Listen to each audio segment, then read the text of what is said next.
fast forward.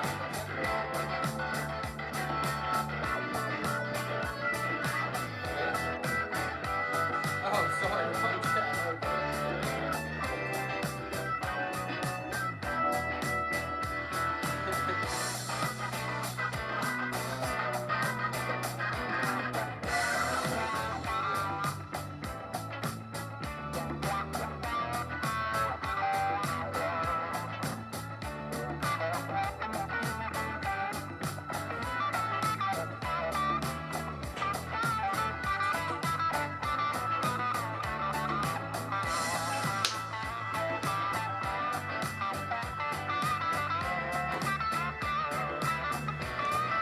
Win. Welcome to CKSK, the Chad Kubanoff Studio Kitchen. I'm Chad Kubanoff. This is my studio kitchen. Today we are cooking the comments. So this is the show where you give us the ingredients and I have to do something with it. On a previous episode, we got a suggestion for, there it is, a nem nung corn dog, a nem corn dog. So nem nung, wait, oh, are we doing the poll too? Which won by a poll of, there we go. So last week we had the nem nung, we had a poll. The nem nung corn dog won. And later on in this episode, later on in this stream, we will be doing another poll from your suggestions in the chat. So put your suggestions in the chat of what you want to see on the next episode, but I will go into that later. For today, we're doing the nem nung corn dog. So nem nung is like a type of Vietnamese sausage, a little bit sweet, typically served with rice noodles, and usually you're going to wrap it.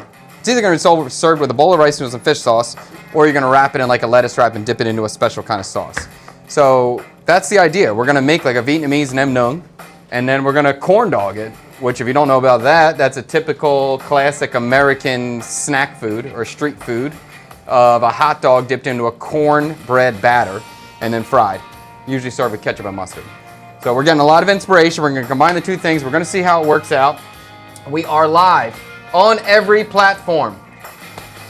So whatever platform you're on, let us know where you're watching, let us know what your chat is, and we will we'll be taking your questions and your comments as we are going today. We good? What's wrong, Tang? Pizza win. Oh, I'm sorry. This suggestion for the nem nung corn dog was from Pete Nguyen 9200, aka 9200. Thank you, Pete, for the suggestion. Thank you for all who voted last week. And today, I will rage bait. Oh, wait. Tang, I'm having trouble pulling up a comment. Are we battling right now for pulling up comments? I'm trying. Okay. Okay. Yeah, I'm going to rage bait. I'm playing the title game. I'm in it.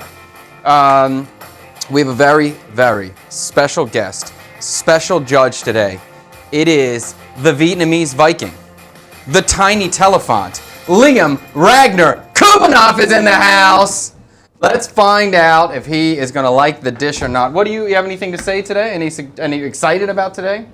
I'm excited that you're gonna cook.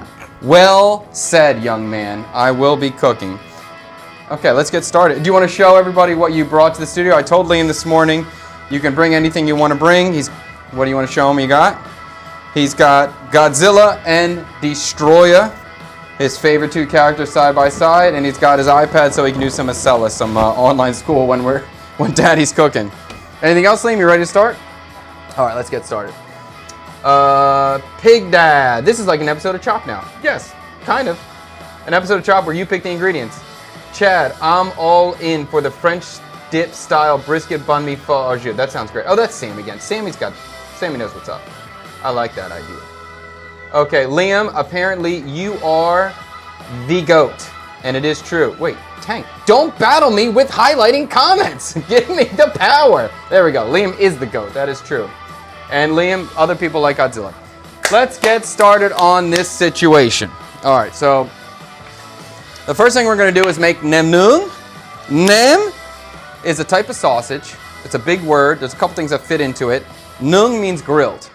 So we're going to start making this pork mixture first. And where's my big bowl? Yeah. I'm going to weigh out my stuff today so we can kind of get an accurate recipe and start building out that cookbook, like the Cook the Comments cookbook. So let's get some accurate stuff and we'll figure this out together.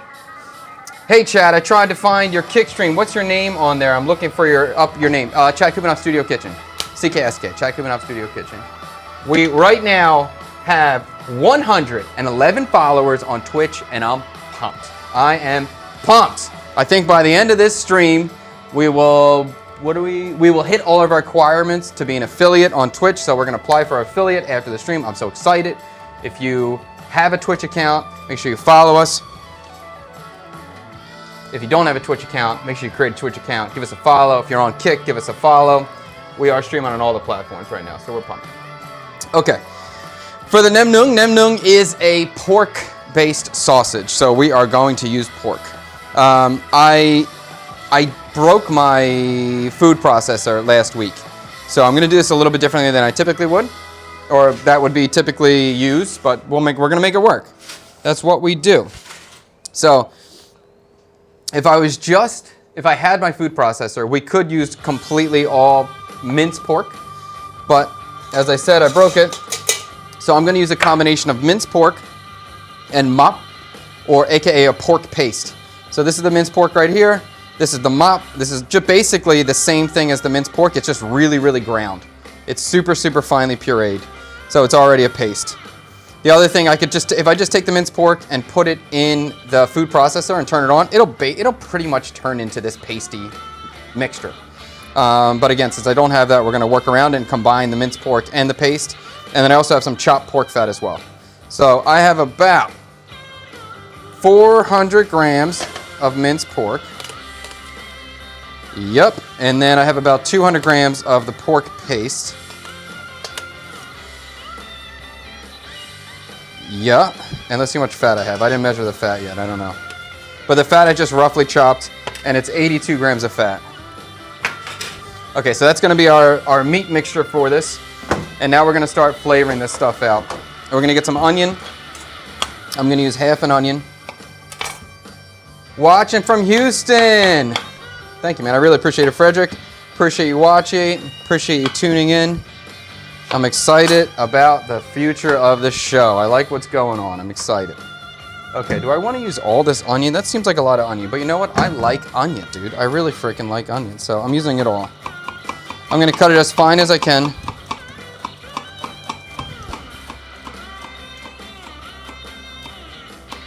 And then we'll go through and mince this super small.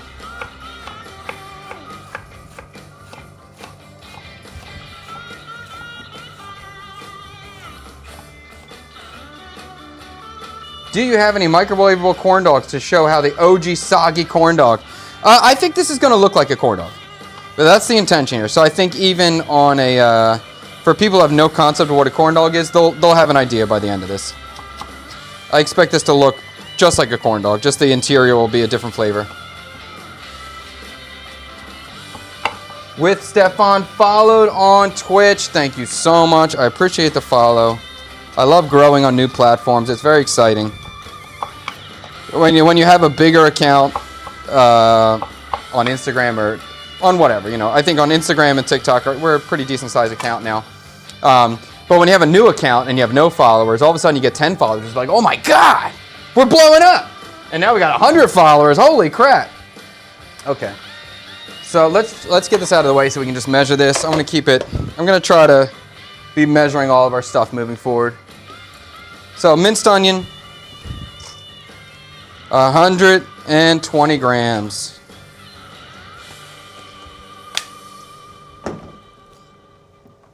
And now we're going to mince up some garlic. None of this is all me cooking by feel too. This is not a recipe in any way. This is just my heart. I'm following my instincts. I'm trusting my palate. 4 cloves of garlic seems like enough. It feels like it's going to be a pretty garlicky thing, but that's what I want. I like, Nam Nung has garlic and I like garlic, so we're going for it. Oh, Fred's mom is in the chat. We all love Fred's mom. Welcome. Good morning.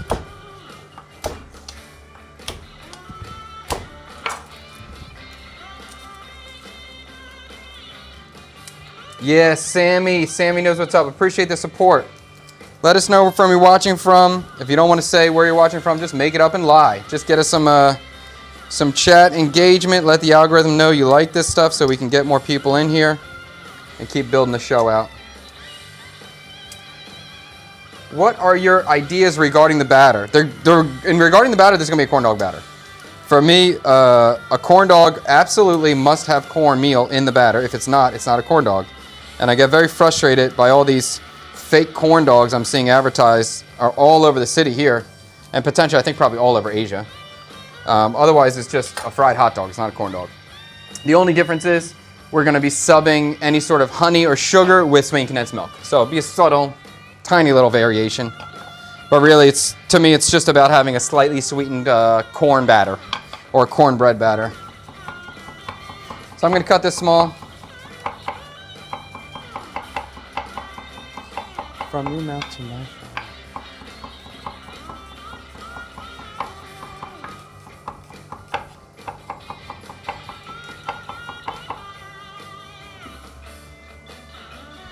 Do you think you might do some of these streams at a time that working people in Vietnam can watch live, like a 6 p.m. start or something? Yeah. Right now, I know I'm going to do Monday, Wednesday, Friday, 10 a.m. That's 10 a.m. Indochina time. So 10 p.m. Eastern Standard Time. That I'm going to consistently do. And beyond that, I do intend to stream more. I'm debating about streaming 5 days a week at the same time. But I could definitely do one day a later start, whether that's a 6 p.m. or 7 p.m. It's really just finding the content that's going to work. Or are there going to be viewers? It's such a hard battle or balance to figure out what do you like making, what can you make, what do people want to watch, how do you get people to watch it, what time is the best time. So I'm always down for trying stuff. I'm always down for trying something new, seeing if it's going to work out or not.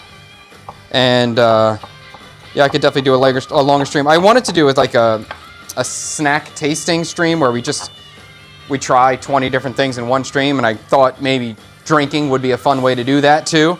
So maybe that would be better to do at nighttime and not a 10 a.m. stream. But that's definitely an option. Watching from Missouri, watching from New Jersey, Kansas City, that's cool. From Texas, awesome. Virginia. North Dakota. Watching from Little Saigon in California. Maybe next stream I will have a map on stream so people can mark where they're from. That would be cool. Oh, then we could have a game if we can hit every state or every country. Yeah. So I don't know, did you guys hear that? Tang's gonna create a map for you so you can mark on the map, or maybe when you type it in there, it'll automatically get marked or something. Tang's always working on something. He's always got ideas.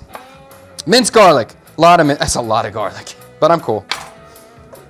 Okay, let's measure. 0 grams. All right, 35 grams of garlic. And I think that's it. Now we're going to season this thing up. Okay. So the only thing, or one of the crucial things about nem nung is the texture. It's a little bit bouncy. It has a little bit, it's not like a typical Italian sausage or Western style sausage. It's got fatty and juicy and that kind of stuff. These have a little bit of bounce to them. And that comes from the baking soda and the cornstarch that goes inside. So we're going to add some baking soda and some cornstarch. I'm going to season this first with some MSG, which you can avoid if you want. It's up to you. And let's say about 5 grams. We're going to go fish sauce. And we're going to go I think about 10 grams is going to be a good place to start. Watching from Canada, that's cool too. Do you keep up with Philly sports? I don't, not my thing. I have Twitch, YouTube, and Kickup in different tabs, and the time delay is kind of fun. Which is the slowest? I'm curious about that, but I appreciate your support too. That's awesome. Which has the worst time delay?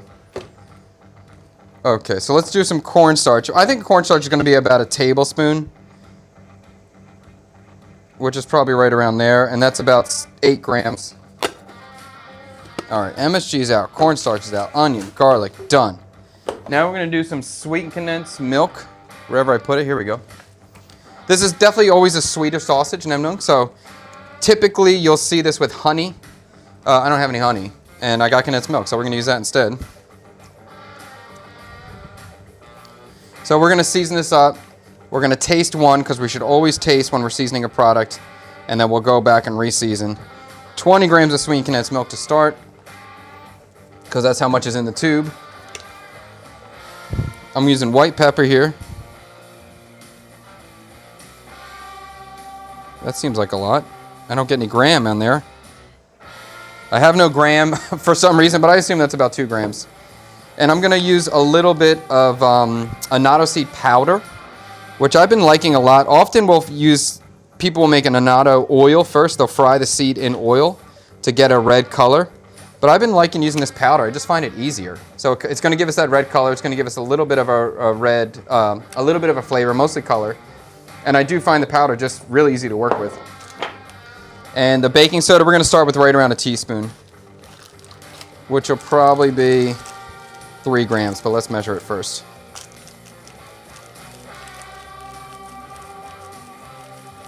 I think that's it. I don't even have it didn't measure, so I'm gonna say a gram, maybe 2 grams of baking soda. Cool, I think that's it. Yeah, let's try that. Let's mix this thing up.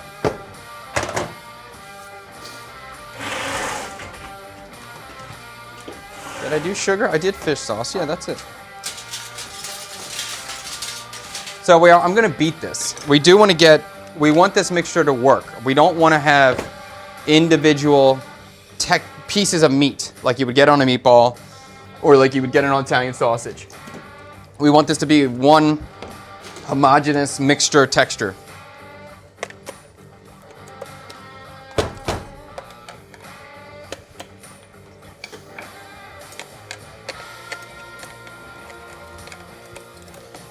I'm not against MSG. It just seems odd that we otherwise rarely see it in recipes. Yeah, you rarely see it in recipes, and I think people will use it but also not comment on it, and I'm just not afraid to just say I'm using it.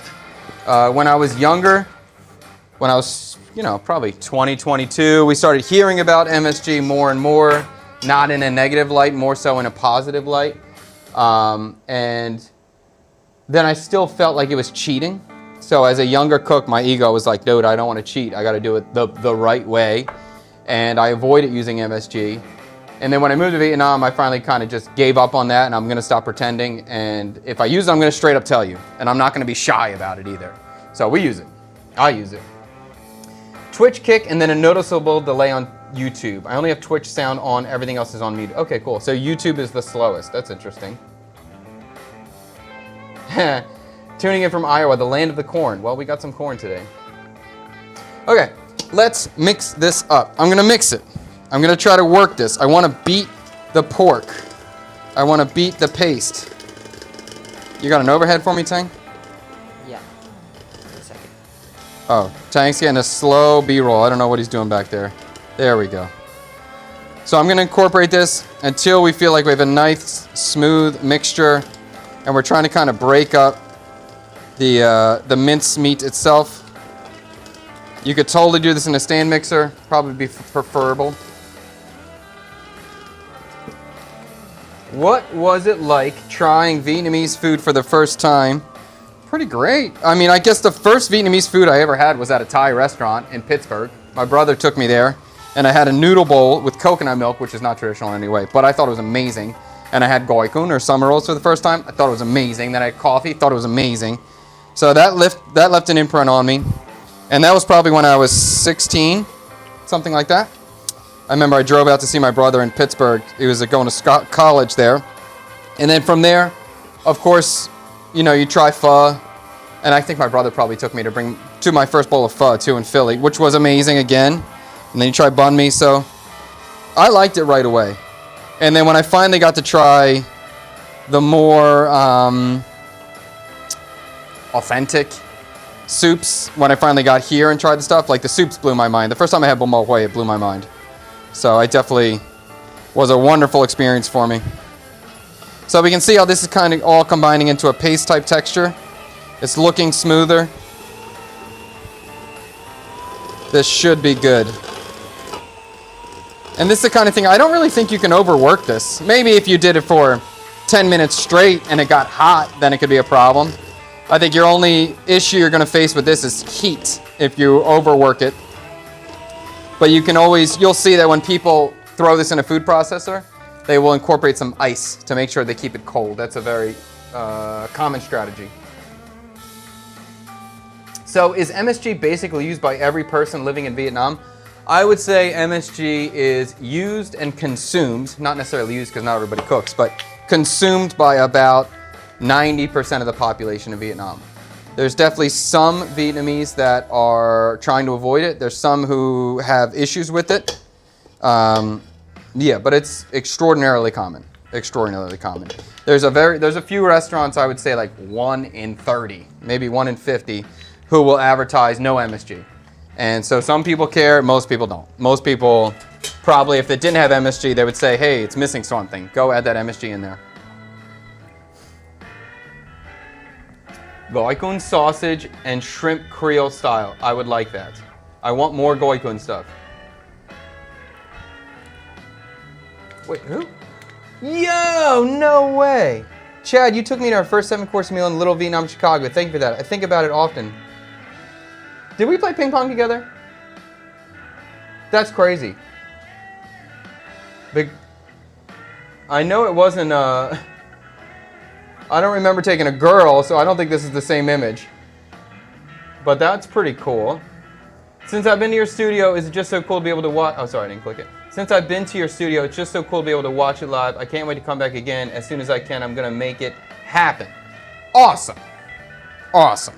It is cool. I like having a spot where I can bring people in, and I'm not ready for it yet, but we will figure out a way how we can bring 1 or 2 guests every single stream, besides for my own personal crew, but just you guys watching at home. How are we going to make the space open for people just to come and eat a Nem Nung corn dog if you're around? So yeah, not yet, but we will get to that point. Before I clean off these beaters, I want to just try a little bit so we can see if the seasoning is on point, and then we can decide if we want to stop or not. I have a little bit of water in a pot, and I'm going to just take a little spoonful and taste it. Simple as that. We'll grab a little bit, be like a little meatball, and then we'll just drop it in the hot water, boil it for a second, and then taste it. And one thing you'd have to factor in, there you go. One thing you'd have to factor in is when you're doing this kind of stuff, if I'm cooking it in the water, I'm expecting this to be a little bit blander than it will be, because some of the flavor is getting seeped out in the water. So if I feel like this is a tiny bit under seasoned, I'm gonna feel like, oh, that's right, because I know I lost some seasoning in the water. And that's not an easy thing to judge. That just kind of happens when you get better. The more you do it, the better you get at it. This is kind of funny idea. Jacalavam tacos. That would be kind of cool, and I would like it because it's basically a fish taco with dill. Jacalavam is a very famous dish from Hanoi, which is a fish fillet that's cooked at the table with a lot of dill, green onion, shrimp paste, and peanuts. So that'd be kind of cool. What are we making? We are making a Nem Nung corn dog, a Vietnamese-style sausage corn dog. So we'll give this a few seconds to boil, then we'll taste that and we'll move forward.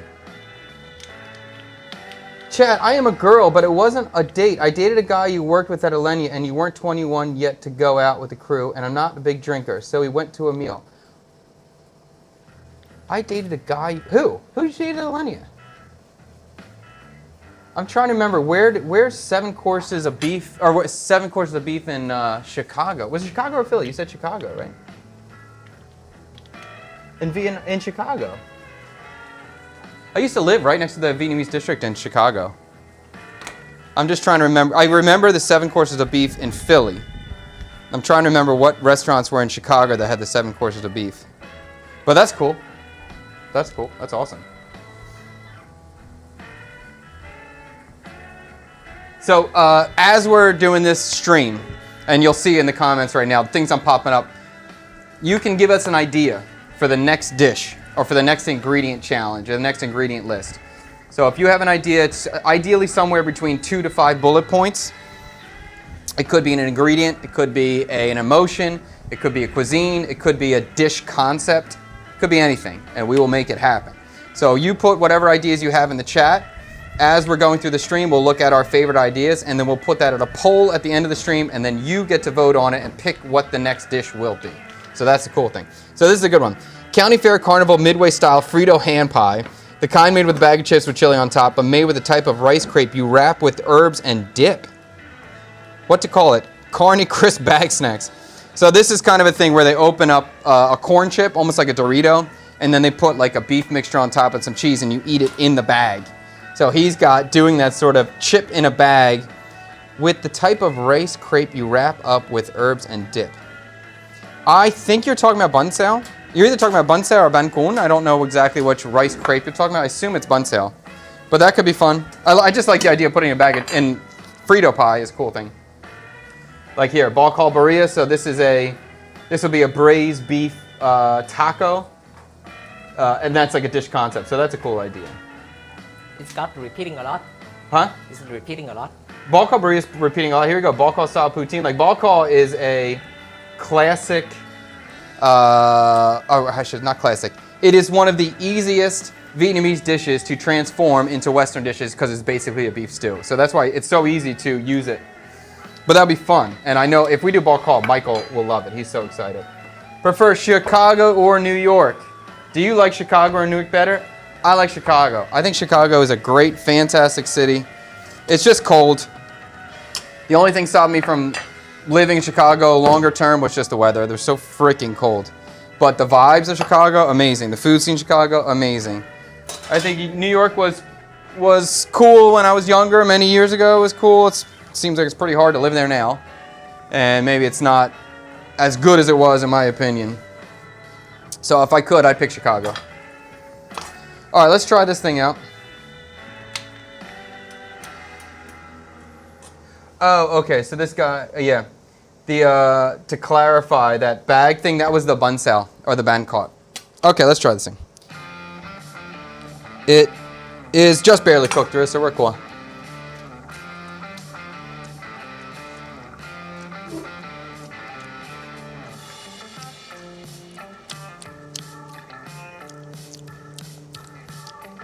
At first, it's a little bit bland, but the interior is very well seasoned and quite delicious, actually. So I know the outside lost some of the salt because of the boiling, but the interior flavor is pretty great. Pretty great, actually. This nem nướng, are you gonna grill it? I don't know. I'm gonna boil it first. I may just torch it and get a little color on it. But first thing, flavor-wise, pretty darn good. Texturally, it's a little too soft. Where did I put that? It's a little too soft. I'm going to add more cornstarch.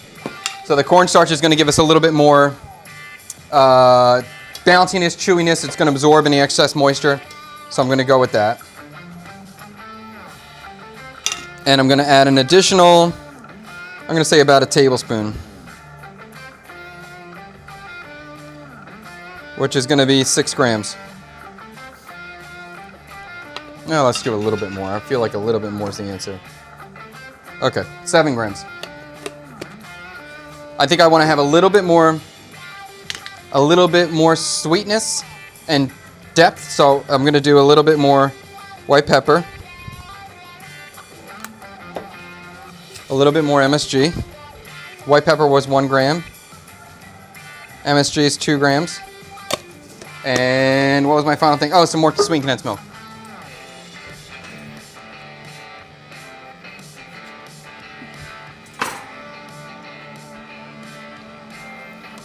Okay. Not sponsored, you know what? by the way. Yeah, we're not sponsored. I am thinking about, though, I was just slowing myself down. I want this nem nung to be sweeter, but the corn dog batter itself is sweet. So I'm going to slow down on making this as sweet as I want it to be at this moment because I know the corn dog's going to be sweet. I want to have this thing balanced out. So I'm going to be cool with that. I'm going to throw in a little bit more of the annatto seed powder because I want the color a little bit deeper. And then we'll give this another mix.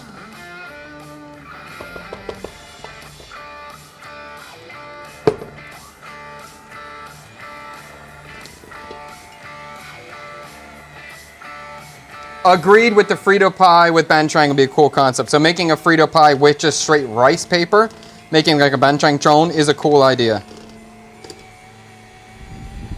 Embrace your inner American, make it so very sweet. I'll tell you what, I don't know who's sweeter, Americans or Southern Vietnamese. Southern Vietnamese are pretty darn sweet too. And it's weird, it's like the Vietnamese palate, is particularly the Southern Vietnamese palate, has a different sort of sweetness than American palate. They like have their sweetness in a different place. So there's sometimes where the Vietnamese palate is overly sweet with some stuff, but then they'll eat some American products and they'll be like, oh my God, this is so sweet. But yet the other thing you just ate was incredibly sweet and you thought it was good. It's weird when you're like expecting something to be sweet or you grow up with it being sweet, it's okay. And when you taste a foreign ingredient that has that same level of sweetness, you're like, oh my God, this is so sweet. All right. And just because I tasted it once doesn't mean I'm not going to taste it twice. If you're doing this kind of stuff and you're making a batch of something, taste it as many times as you need to taste it until you lock in that flavor. So I'm cooking another little tiny piece. We'll see how the texture is going to work here. But this is one of the most important things. If you just want to become a better cook, you have to taste it all the time. Taste everything all the time. Taste it once, taste it twice, taste it again. Always. Vietnamese here in Cali put sweet condensed milk in everything. Yes, I understand. And it's pretty cool. Like once you start, when you get in that mindset of like, oh, I can just use sweet condensed milk for all my sweetening instead of honey, instead of sugar, instead of whatever. It's cool. It creates a different profile. It grills nicely. It caramelizes nicely. It gives you a little bit more of a deepness when you caramelize. So it's cool. I wouldn't say I use it for everything, but I do like it. Although there was a period of time when I first started using sweet condensed milk that I did use it for everything. And then you kind of go through that period and then you move on to the next. So I think this texture is going to be much nicer, a little bit firmer, a little bit bouncier, but we'll find out in a second. Onigiri made with Viet flavors. I like it. Whatever happened to the Chinsu sponsorship? Do you still use it? Here we go. I shot a commercial with Chinsu that aired in Vietnam, and it didn't go well. It didn't go well at all. So the general public, they were introducing their new sriracha hot sauce into the Vietnamese market, and they wanted to have a foreigner help in the commercial to show like, hey, this is the American style hot sauce and now available in Vietnam. But the internet didn't like having a white guy tell them how to eat Vietnamese food. So that commercial was removed very quickly. But I had a great time shooting it. It was really cool to shoot. And that kind of, that took a break from the Chinsu sponsorship for a period of time. But I still use Chinsu. I still think Chinsu is the best Vietnamese chili, the best Vietnamese hot sauce in terms of a packaged product. It's the best. And their sriracha is great. I think it's the best sriracha. I think it's better than Huy Fong sriracha. So definitely still use their products. We've been talking about another sponsorship coming up. But honestly, it's like, sometimes if I'm working with a big brand like that, I just feel a little bit controlled. Or I feel like there's times before where I noticed where I said something in a video and I was like, oh, well, I don't know if they're gonna like that. Let me take that out. And I didn't like that feeling at all. I like to be totally free. So I'm sure you will see a video in the future featuring Chinsu. I still am a fan. I still think the product's good. I really like the fish sauce. I really like the mushroom seasoning. They make a lot of great stuff. And the instant noodles are great. But in terms of a ongoing collaboration, it's at a break.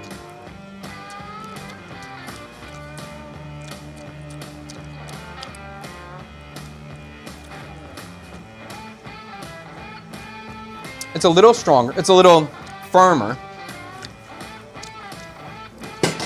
Flavor-wise, I like it. I think I want to add more sweetness even. And I think I'm unsure. I want it to be a little bit bouncier. I'm unsure if I should add more cornstarch or if I should just whip it really hard. I think I'm going to go a little bit more sweet condensed milk, a little bit more cornstarch, and then I'm going to whip it for a minute. And really try to break up the meat. I hope that answered your Chinsu question there. Do you cook with Vietnamese coffee. That is the strongest I've ever had. I don't cook with it. The only thing I would use it for would be in a dessert preparation. So if I'm like, I would make a custard or an ice cream with it, or maybe paint a cake or like a tiramisu. So I would bake with it, but I haven't really cooked with it much. It is quite intense. What was I saying? Oh, cornstarch. Okay, let me do a little bit more cornstarch. Is this commercial on YouTube or somewhat? No. That's why I was so bummed out. Another 4 grams of cornstarch.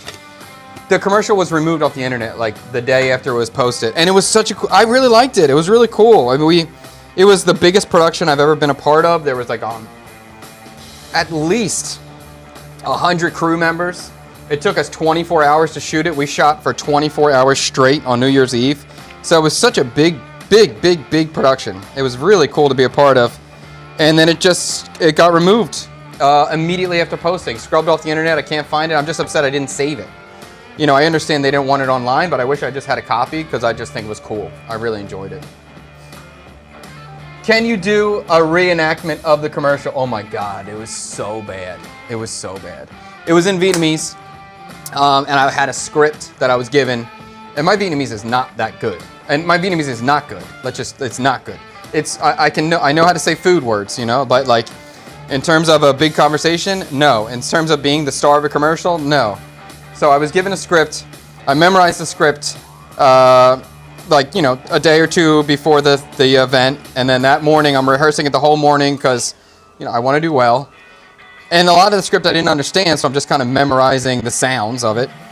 And then when I got there, they changed the script. And I didn't know what I was saying. This was a whole new thing. I didn't have the words. There's, as I said, 100 people in the crew at least. And then I go through hair and makeup. I'm sitting at the table. There's probably 30 or 40 extras around getting ready. And I'm like the star of the commercial. And I have no idea what my line is. And it's in Viet, so it's not even like it's in English and you can just tell me the line, I can say it. I don't know what I'm saying. I don't know what I'm supposed to say. And I can't say what I'm saying. It was one of the hardest experiences of my life. There were so many times where I was just panicking. And I was just like, I got to run away. I'm going to run away. I can't do this. I can't do this. And it was so scary, so hard. So can I do a reenactment? No, I don't even remember. All I remember is saying, "Sweet ha!" I remember that. And that's just like, it's like so good that it's spicy. Sweet ha. It was cool though. I mean, every person that I worked with through the Chinsu team, I really enjoyed. They're all cool people. During that production, all the shooters and the producers, it was awesome. They were all really cool. And everyone was patient with my terrible, terrible Vietnamese acting skills. So I appreciated everybody's patience through that process. All right, I'm working this as hard as I can, trying to break this out.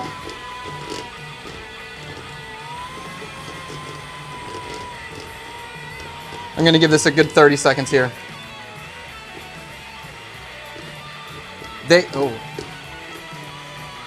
They just need you to sell Neos. And it's true, and I know I can. I know I can help spread that message. And I'm sure we're going to get there again. Honestly, they're ready. The only thing stopping it is me. I'm the one who's holding that process back.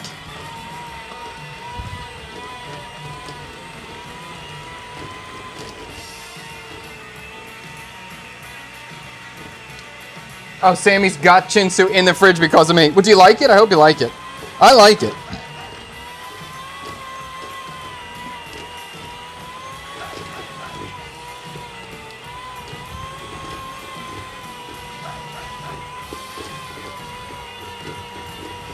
Junk forever. I see it. It was interesting. Oh, you saw it. Oh, I saw it, but I can't find it. No, we can't find it. It's scrubbed. It's scrubbed. You know, they're Chinsu, aka Matsan. They're a mega company here. They're a mega company. So it's like Coca-Cola. Like they do not want any sort of controversy in any way. As soon as something is a little bit controversial, they're out. They get that thing off the internet as much as possible. And there was a big backlash. It was crazy. It was crazy for a little bit period of time. It was interesting. I've never been a part of anything like that before. Maybe I can get a clip of it. I don't know where you're going to get a clip. On TikTok. Oh, you got it on TikTok? The controversial is still there. Can you get it? See if you can pull it up. See if you can find it. Yeah, because there was people, TikTokers made like response videos like, who is this white guy telling Viets how to eat our traditional food? So it was very funny. What? The first videos is there. Oh, sick. Put it up. Put it up. Put it up. Put it up. Put it up. Put it up. So this is not the straight video, but you can see me all makeuped up and the outfit change that they gave me. It was incredibly hard. One of the most difficult things I've ever done, but it was a great experience. You sure you want to do this? Yeah, go for it. I don't care.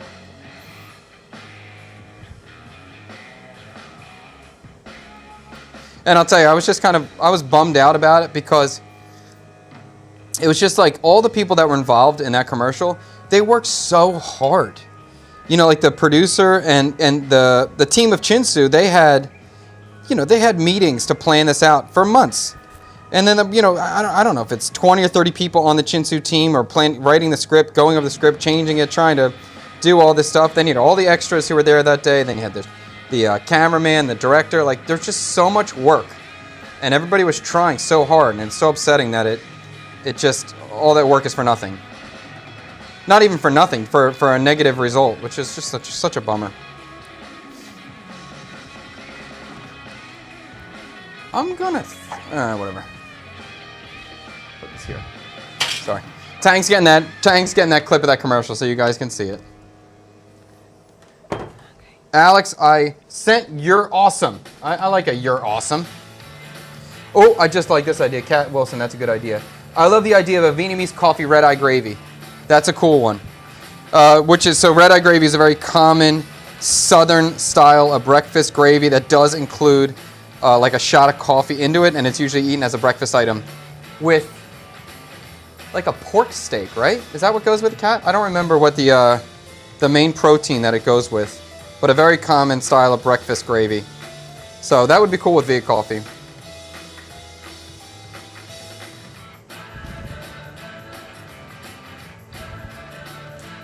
Yes. I got a full commercial for you. You got the whole commercial? Yeah. Without reaction? Is it just clean? Without creation. Where did you find it? On TikTok. Can you save it? Okay. Oh, I'm so excited. Well, I guess it's going to be on stream too, so it's going to be saved. Wow, I'm so excited you got the whole thing. Because it was posted on Chinsu YouTube, but then it was taken out, so I never got to see it again. Oh, wow, we are going to debut the commercial. If you're a Viet, please don't get upset at me. I was just following the script. All right, Tang's working on this. He'll get it for you in a second.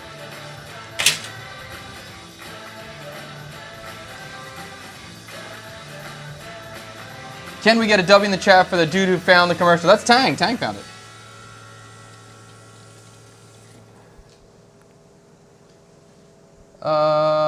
Where's Kat? I don't see it. Sanctuary, I don't see Kat's response yet. But that gravy goes on biscuits, I guess. Okay. Oh, Ready? country and salty ham. That's right. I've seen that. Yeah, it was salted ham. All right, Tang's going to throw up the commercial for you guys to see. I'm going to wash my hands during that. This has no audio, though. No audio? We need audio. Can you do audio? Let me try. Yeah, we need the audio. You got to hear me speak in Viet.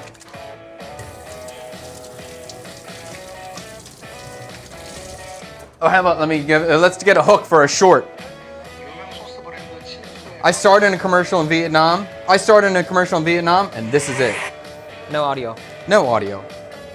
Oh yeah, Tang, we were all so pumped about you. Everyone was saying good job, good job, good job. That's me. That's me. Yeah.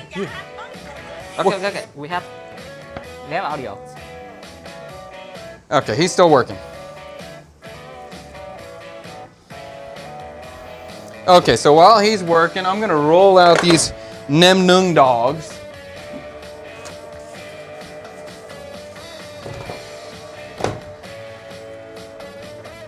And we're gonna use a classic.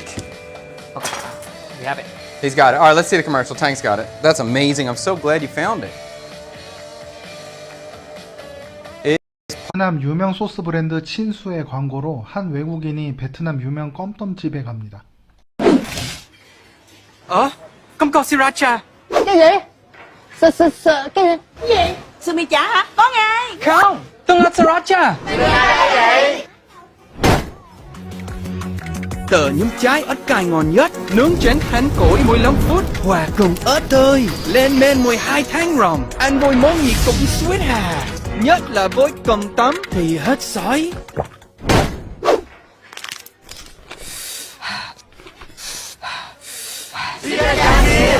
Tương ớt chiên xù sriracha mới đánh thức hương thơm cay nồng từ những trái ớt tuyển, đưa vị cay ngon của ớt tươi lên tầm cao mới. Với chiên xù sriracha, xịt chấm rưới trộn đều ngon suýt hà.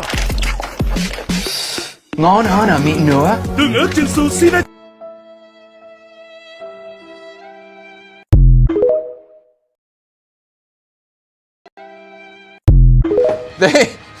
They make you look 10 years younger miraculously. I was 10 years younger, and after the stress of all the commercial, I just aged.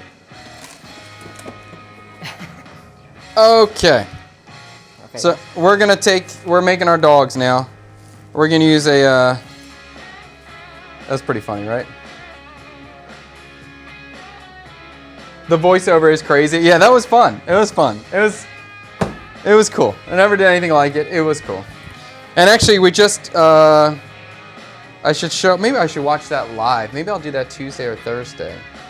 I just shot something for VTV, for the Vietnamese national television, and about Ban Can Co. So that was posted, but maybe on a Tuesday or Thursday I'll come in and we can watch that live together.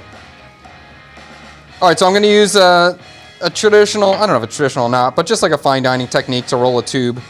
So I have this mixture in here. And we're gonna wrap it. Pull this in. It's kind of a big dog.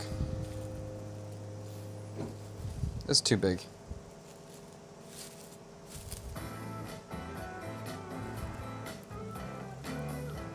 Okay.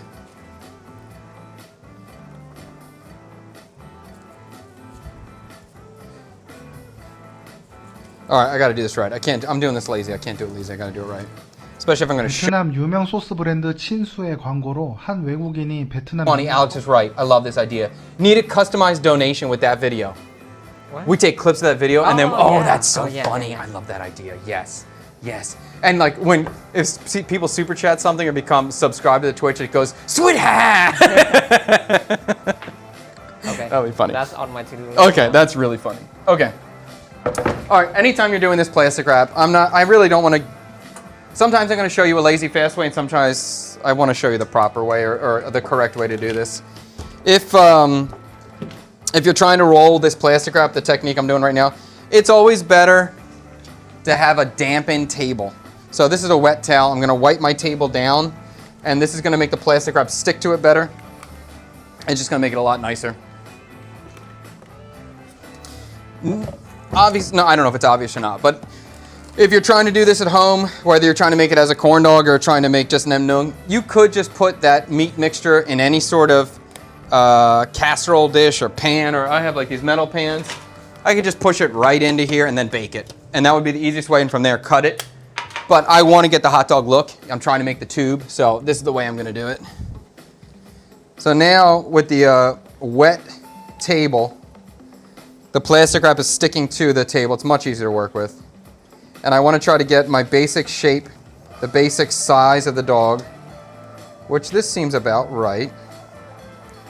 And it's better to, what would I say? It's easier to shape it as close as you possibly can before you start rolling. And typically I would probably like use my fingers to pinch it, but I'm going to try not to touch it because I don't want to cross-contaminate and have to wash my hands all the time.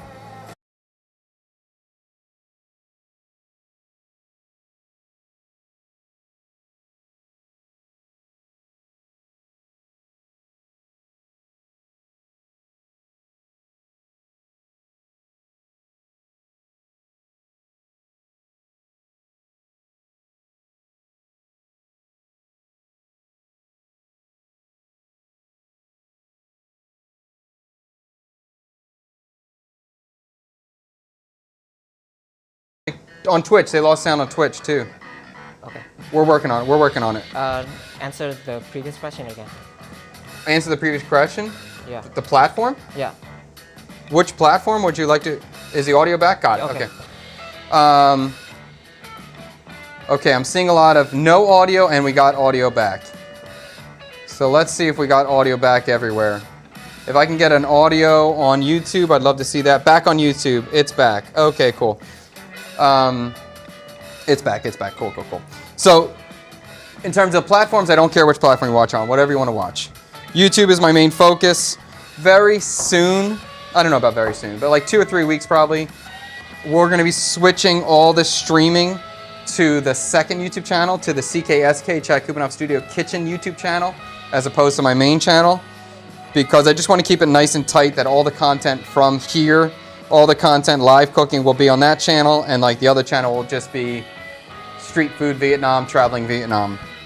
Because I know some people don't care about this, but they care about the Vietnam. Anyway, it's annoying with when you post a lot of different styles of stuff, but I'm going to try to be organized with it. Okay, so whenever you're rolling something with plastic wrap and you want to make a nice tight cylinder, the most important step is the first roll. You want to get this first roll as tight as possible before you move on. So I like this texture, I like this shape, it looks good. And now we're going to fold it over and then roll it. Bada bing. Then we'll take the sides, we'll pinch the sides, and we're just going to start pushing forward and tightening and shaping the roll. And now it's like, it's kind of magic. It's very satisfying to get this sort of texture. Okay. Forever have a question for you. Who's that? Tang, some more question for Chad to answer. Do people in Vietnam call hot dogs a wiener and then giggle? I have never heard them say the word wiener in my entire life. Well, not once, not in any context, never. It's called suk sik. Suk sik. Yeah. So there's Oh my goodness! Oh my goodness, the man is back! The surprise guest. I see your message, so I didn't know if it was alright. Oh, you're kind. Actually, you know what? Oh God, can I do it? Okay. I didn't have this planned out. This was not planned out. Well, it wasn't planned out today. I did have a plan. I thought about it last night. But today it's going to happen because he's here. So I just got to do it now, okay? Frederick Wilson, I have very special news for you. Oh, yeah? I have very big news. It's a first of its kind in CKSK history. Okay. The first golden ticket ever served to any any guest is going to Frederick Wilson. Frederick Wilson, I present to you with the very first CKSK golden ticket. You are a golden ticket winner. That means you are welcome here anytime. Really? Anytime wow. you want to stop in the studio for lunch, you are always welcome. Thank you very much. Absolutely. Wow. Man, I made it, didn't I? A big moment in CKSK history. So I get to keep the bench scraper? No, the bench scraper's mine. I'm going to make you... the plan was to make you a real golden ticket, which we probably will still. I like it. And I was going to present it to you on Monday. Oh. But I wasn't sure if you're going to come on Monday. I might don't have come on Monday. Yeah, I might have Carrie from VPW come on Monday. That's the plan. So yeah, I just wanted to get it to you as fast as possible so that you knew that you were always welcome with your golden ticket now. Thank you. I'm happy to be the first golden ticket receiver. Yes, it's a big deal. It is. It's a very big moment. So, and it actually works out perfectly because Fred always needs a place to stay or come in between his classes, so this is it. That's right. Well, we're making Nem Nung corn dogs. Oh yeah.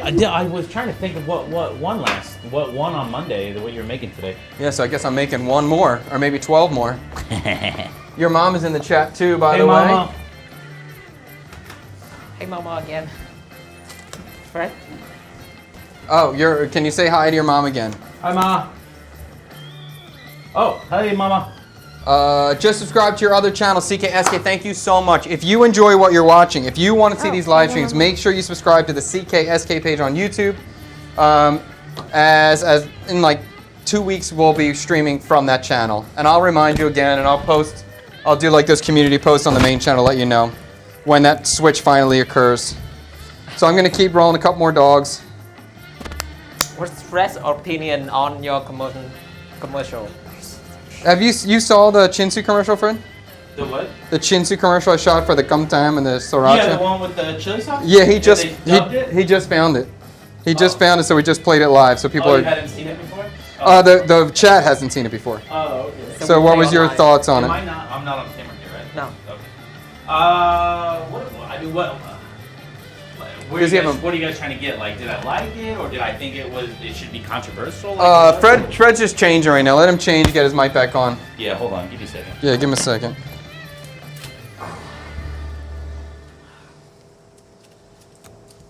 Since Freddie has a golden ticket to get to use, since Freddie has golden ticket, do I get to use it? That's your mom.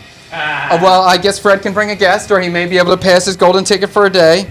You're very lucky to be connected to such a entertaining young man. Top tier palate when he gives me 10s. For the 6s and 7s, totally off. Yes. On my off day.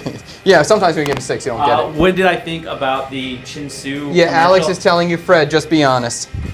About the commercial. Yes.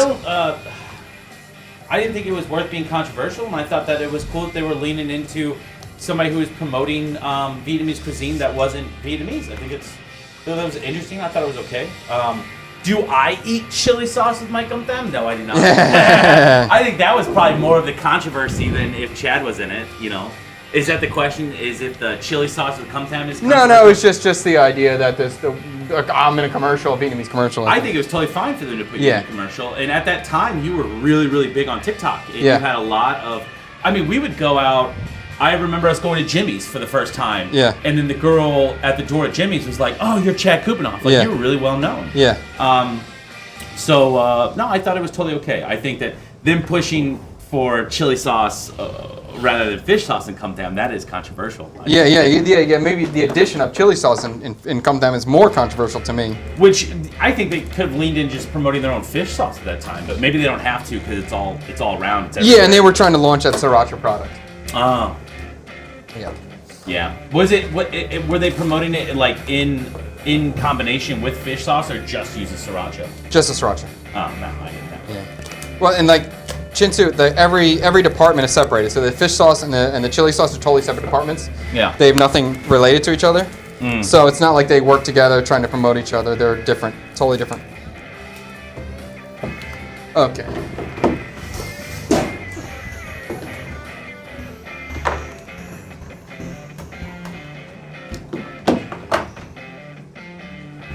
So do a couple more. I'm going to try to at least get 4 here now. So is this more of a what you're making? Is more of like a kind of like a tasting? Yeah, it's not going to be a big meal. Yeah. No. All right, I'm gonna get some Yeah, pre-lunch. you can get some lunch. A little pre-lunch, baby.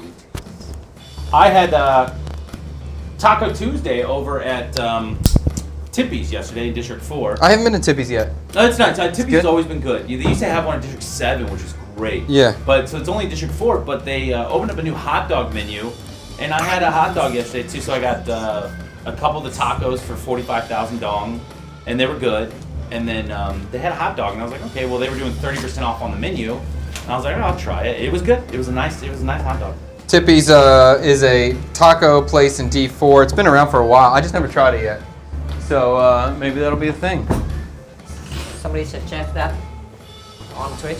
You should set up a chat bot for your channels. Up here are the links to your socials, other channels. Best way to set up call of action. Now, I think Tang's been really pushing me on that as well. Is that exactly what you're talking about right now? I just don't want to give a third party access to my channel in any way. So however we need to find solutions for. I agree with you, by the way. But I'm just not comfortable giving direct access to any of the channels that we're building now for like these chat bots. So we've been talking about potential other solutions to make that happen. I think Tang has an idea we're going to try. I'm working on it. Yeah, Tang's working on it. And it just we're working on the functionality in a way that I feel comfortable and safe doing. Where's that? I just saw this eel thing. Can you make jelly eel sometimes, Chad? I can. I've never tried it. I've never made it, but sure. And I know. I mean, with the you know what? Actually, that's. I'm saying I never tried it, never mind it. But one time I just stir fried some eel and put it in the refrigerator, and it gelled up. So I think it's pretty easy to make. I think there's so much natural gelatin in it that it's going to be a jelly eel no matter what you do. But I could definitely try the liquid. Good answer, worthy of a golden ticket. Yeah. Yeah, Freddy's good. I always have fun when he comes in here. It cracks me up. Tang working hard. He does. He, you know, all I want him to do is shoot and edit, and every week he comes in with like a new upgrade to the stream, so that's pretty cool. He's definitely thinking about it, how to make it better for you guys to watch at home, how to make the viewing experience better for you, so we all appreciate that. Best stream on all platforms coming soon. Yes, Tang. See, I'm not getting this wet, and I'm screwing myself.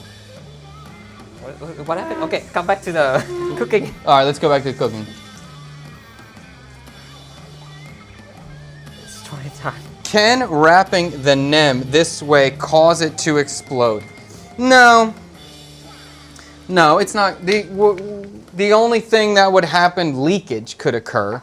I'm going to steam this sausage, so I'm not worried about that. But if I put it straight in the water with this much plastic wrap on it, then it probably would leak, the water would get in, and it wouldn't be ideal.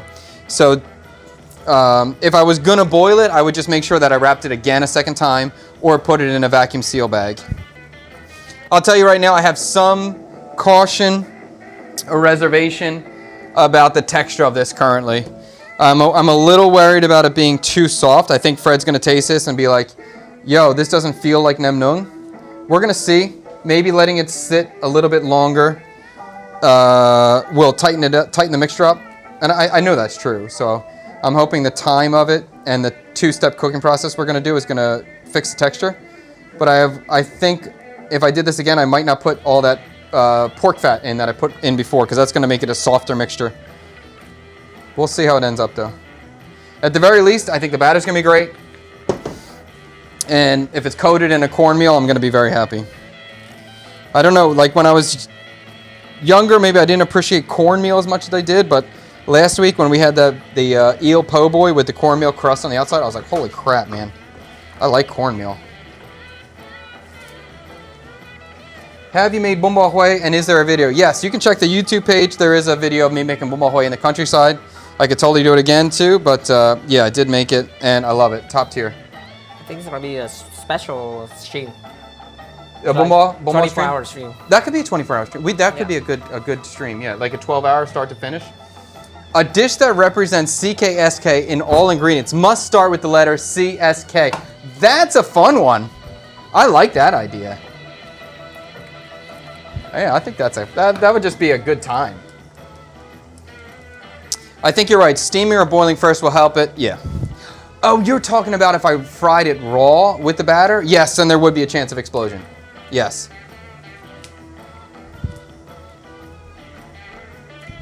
Yeah, because then you're going to have all this, so much moisture from the raw pork product. And in frying, there would be a chance. There'd be a chance that the dog wouldn't be cooked. And then there'd be a chance that it could leak out. Oh, bummer.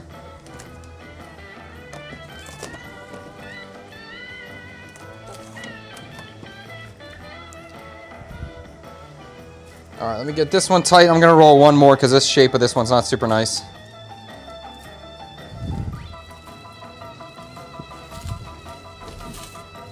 You okay, Liam?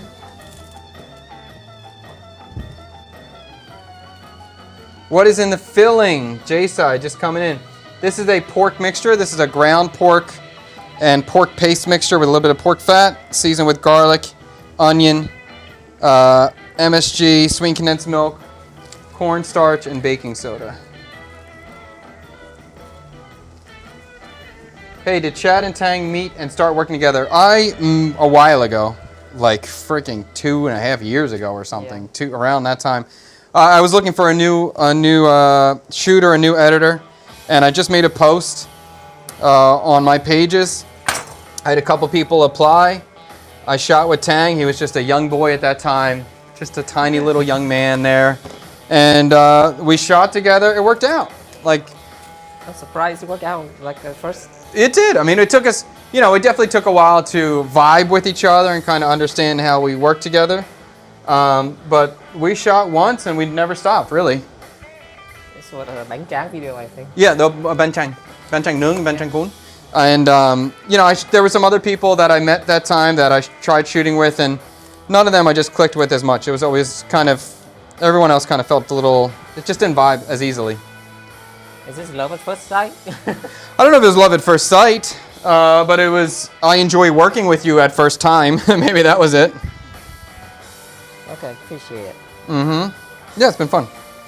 And I mean, anyone who's working with me, I think it can be quite a challenge because you have to be ready to go with the flow and change all the time and always try something new, and sometimes have a plan, sometimes have no plan, and just keep rolling with the punches. So I think most people couldn't handle it, and Tang seems to keep being able to just go with the flow where I change my mind every week. How about I have a question? Here's a question for the chat. Tang, what's the worst part about working with Chad Kubanoff? Oh my god. This is a dangerous question right here. Now you got to do the wide shot to get you in here. We moved one camera around. Do the wide. There we go.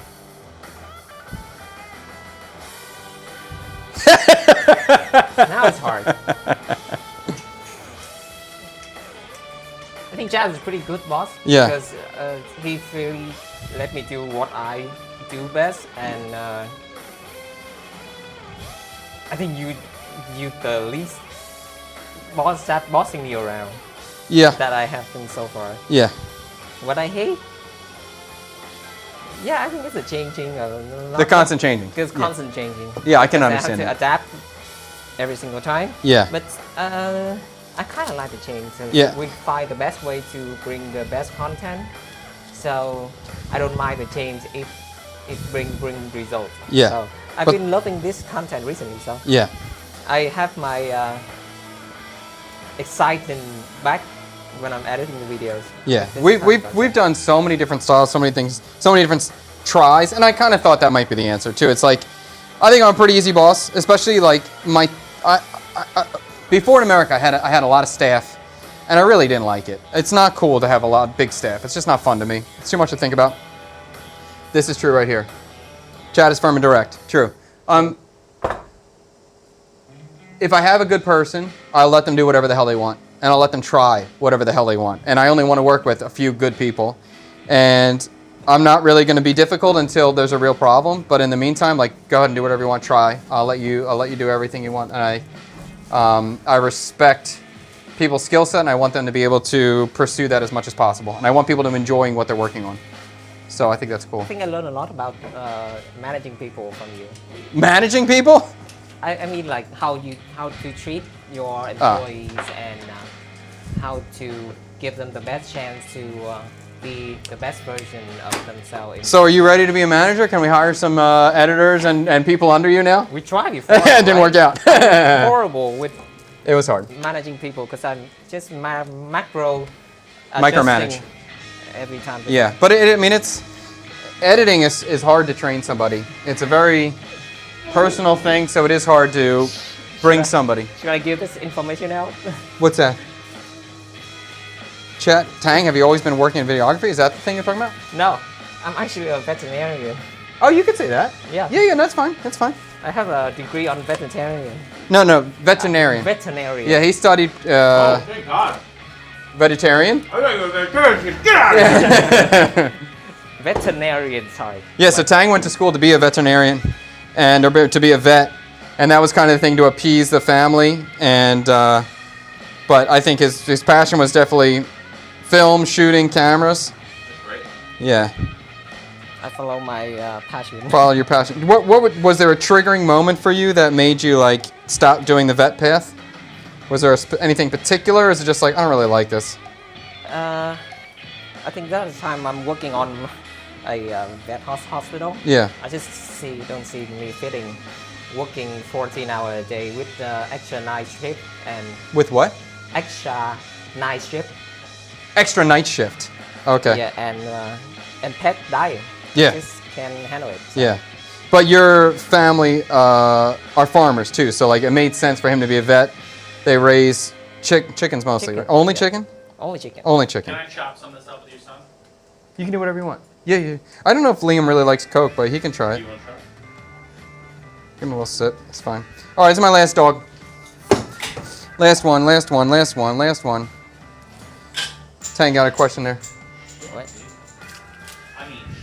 I used to have a pet, but now I don't. Tang used to have a little Russian dwarf hamster. And he died. He died. It's been a long time. He died like probably a year and a half ago. Yeah.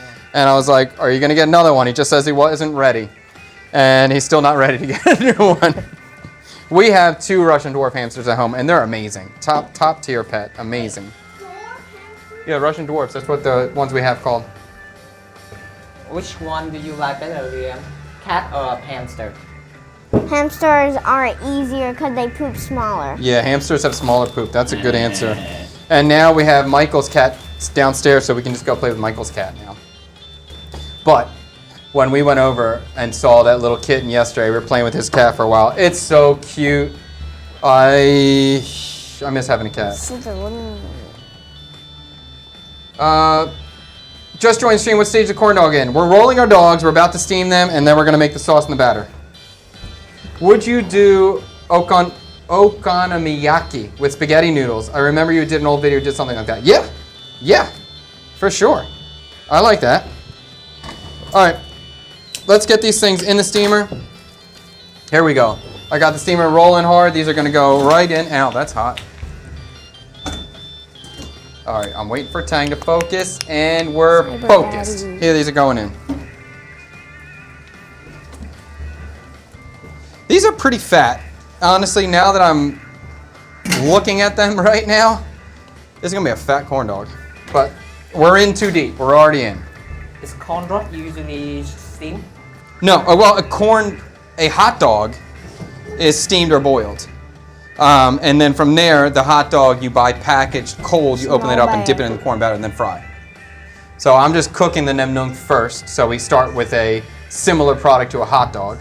I'm debating about charring it after it's done, either grilling it or just torching it to get some of that nung flavor, to get some of that grilled flavor, because I don't know if you can call this nem nung if we don't grill it, right? There's got to be, you think that passes or no? You think I have to torch it in some way? Yeah. I think so too. It's called nung. I think it'd be nem. Although the actual chat was nem corn dog, but I think it's a nem nung. I think I have to grill it. Liam, someone agrees the poop is smaller for the hamster, so that is the right way. Flower pot. Hey, am I right? Is this the same guy who also used to eat out a lot with his wife and kids? I still eat out a lot with my wife and kids. Nearly every day. Has a restaurant ever told you can't record? Many times. Many times? With a big camera. Many times with, like, when I'm shooting with Tang before on the street, we were trying to shoot something nice, they would tell him no, but that's because he was also a very shy young man who approached it poorly, and I didn't speak Vietnamese, and I was always like, go talk to them and see if we can record, because I didn't want to be the one to ask.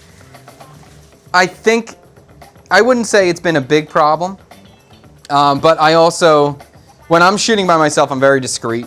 I don't really get in people's faces. When we have a big camera, it's more often, it's still not common, but more often people will be a little bit nervous about it. And especially there was a period of time a year ago, maybe 2 years ago now, where there was like a news story about TikTokers on the Vietnamese news. And then all the food vendors got really nervous and didn't want any TikTokers coming. That was because there was some controversy. Some TikTokers were some TikTokers were being hired to talk trash on vendors, because one vendor would hire a TikToker to talk trash on another vendor. So it was a big story in the news, and people were very sensitive. I remember that one restaurant with the bun sale didn't let you guys in the kitchen, right? Yeah, that's true. There's a spot called Bun Sale Rao Rung in District 4 that they won't tell me how they make it, they won't show it, and that's just because they have some sort of secret that they're trying to protect, and I understand, because their bun sale is hyper crispy, more so, dramatically more crispy than everybody else's. So they're doing something different, and they don't want anyone to know. What's something sketchy? Any people, past or present, you take inspiration from when making food content? I would say no. In the last year and a half, 2 years, I would say no. Where I've been trying to keep everything as natural and vloggy and kind of unprepared as possible. I was trying to keep everything super authentic, and in that way, no. But recently, I'm like back on the page of like, okay, let's play the YouTube game. You're going to see some titles and video content concepts that have been different from what I've been posting lately. So the last week or 2 weeks, I've been looking at Best Food Review Show Ever, Binging with Babish, Fallow, F-A-L-L-O-W, is a restaurant kitchen. So I'm really, lately I've been looking at their YouTube titles and thumbnails, and that's going to be, I'm going to be inspired by their titles and thumbnails to produce some of the content coming in. So sometimes in this space, we won't be doing straight cook in the comments episode like today. We'll be doing something like the 3 Vietnamese condiments you have to have in your kitchen, or the 5 secrets of Vietnamese cooking, or things like that. And that's changing. This is true. Yeah, I did mention it before, but in terms of building this space, definitely Emerald Lagasse and Cooking Live, or Emerald Live, definitely inspired this space. But before, I had cameras set up in this old school cooking show format, and I didn't like how that shot. So now we're having these new cameras. You know, we have this angle going on here. We have a close-up on the board. So these angles are more TikTok vloggy, the way I used to shoot, compared to the old school Food Network, like a wide shot over there and just a straight overhead. So that Emerald definitely inspired it, but I'm trying to kind of modernize it a little bit. Dark Knight saying it. You have to play the algorithm, right? If you want to keep this going, if we want to grow the channel, if I want to be able to do bigger and better things, we got to play the algorithm. It's part of the game. A chef's Mount Rushmore. What does that mean? Do you watch Joshua Weissman? You and Michael are like Josh and Christian. I think I've seen a lot of Josh's content. I think he did a great job. I mean, when I'm talking about inspiration, I wasn't inspired, but I still appreciate people. I think Sonny from Best Food Review Show Ever is great. I think his content is great. Andrew Fraser is great. Josh Weissman was great. I know there's controversy now. I'm not really paying attention, but I know there was controversy. And who's that, Nick? I forget the Nick guy. Not my favorite. I don't want it too beastie. I don't love all the beastie content too much. In terms of the cooking beastie content, it's not my preferred style. But there's definitely some great food content out there. Pork banh mi flavor goikun. I like it. When you were out, people said that's why you got the golden ticket, because good answer. They appreciate your answer. Oh. Please don't become more like Josh. No, I'm not going in that direction. Like your top 4 chefs. I gotta say Grant Achatz. I gotta say, even though we've had some, even though he fired me, but he changed a lot of the cooking in America, so I have great respect for him. Curtis Duffy is a beast. I love Chef Curtis Duffy. Thomas Keller, of course. And I'm gonna say, I guess John Shields. Chef John Shields from Smith & Loyalist in Chicago. I worked with him at Alenia. I think the food he's making is some of the most interesting food in the States, in the country. Most of the time when a chef is cooking, I can understand, I can imagine what the flavor is going to be. With a lot of John Shields' food, I have no idea. I have no concept. So I think it's super interesting. So I really like that. Yeah, I think that's it. I'm just drawing a blank on my friend from Philly who has Forsythia. God damn it. What's his freaking name? I feel terrible right now. Ah, God, it's going to come to me.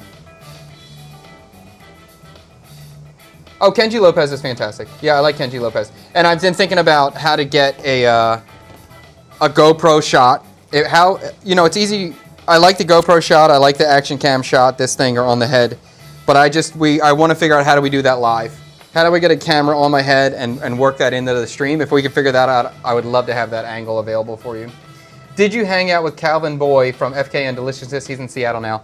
I never hung out with him. I never personally met him. We did chat a little bit in Instagram and the DMs. He seemed like a cool guy. He knew the food. Like, the spots that he would recommend on the street were good. So he totally knew the spots there. And I've seen him do some interviews where I really respected his honesty. One in particular with Ken Jung from Jung Global YouTube channel. His interview was great. Just super straightforward, no bullshit, complete honesty, and I really liked that interview. I thought he did a great job there. Okay, let's get started with sauce. Sauce is going to be unique. Sauce is going to be interesting. I got the rest of my onion. All right, I'm gonna mince it again, super fine.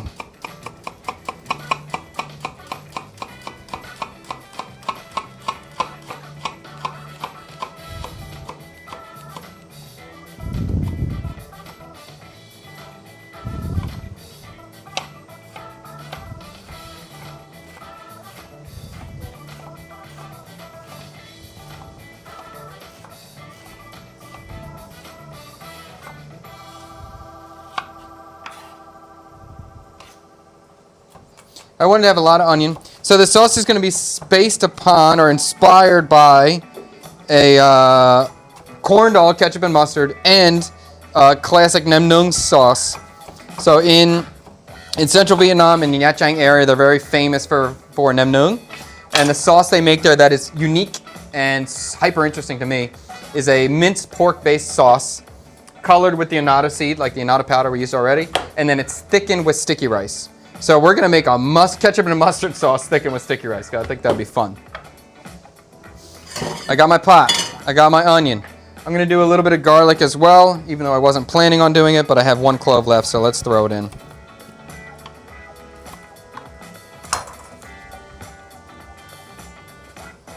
Where was the last time you eat a corn dog? I bought one. They do sell them. Like sometimes you see them in like convenience stores or like Lottie Mart or something. Is it a real corn dog? I thought it was a real corn dog. Yeah, okay, that's surprising. You mean like with a pancake outside or I mean with a cornbread batter on the outside. I've seen fried dogs. The only corn dog I've had in Vietnam was at Eddie's, and it was the only real corn dog I've had.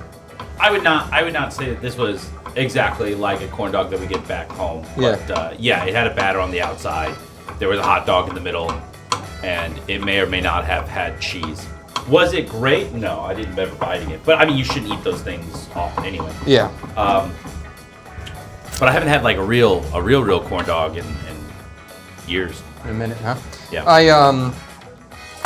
I'm gonna use my special, brand new macadamia nut oil that was just given to me by a very special young man named Tang.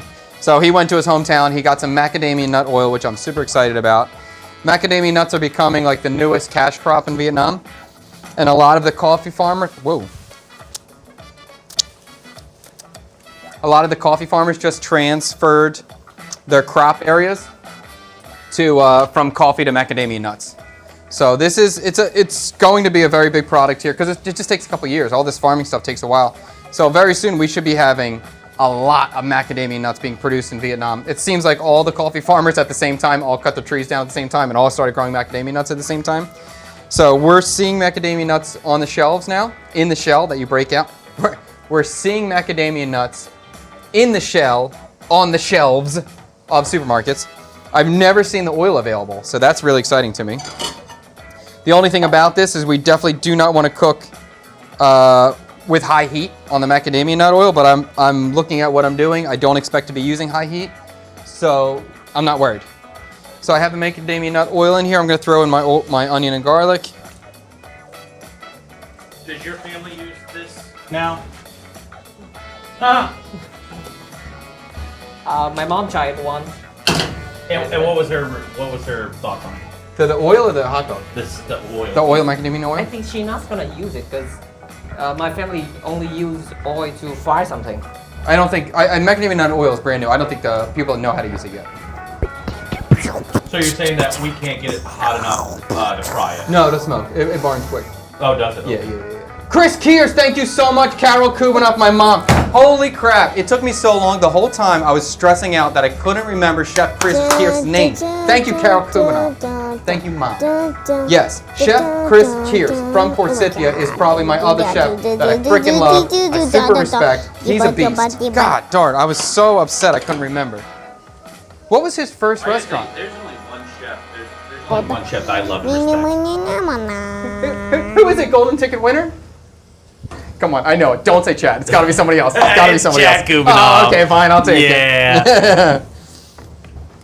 It would have been so perfect to say somebody else, though. That would have been great. I know. I was I was trying to think. Who could you say? I want a golden ticket. You want a golden ticket, Liam? Yeah. Well, you have to prove yourself as a diner in the CKSK studio. Okay, Fred has been here. He's proved himself as an excellent diner, an excellent food reviewer, a wonderful co-host. So he's got a golden ticket.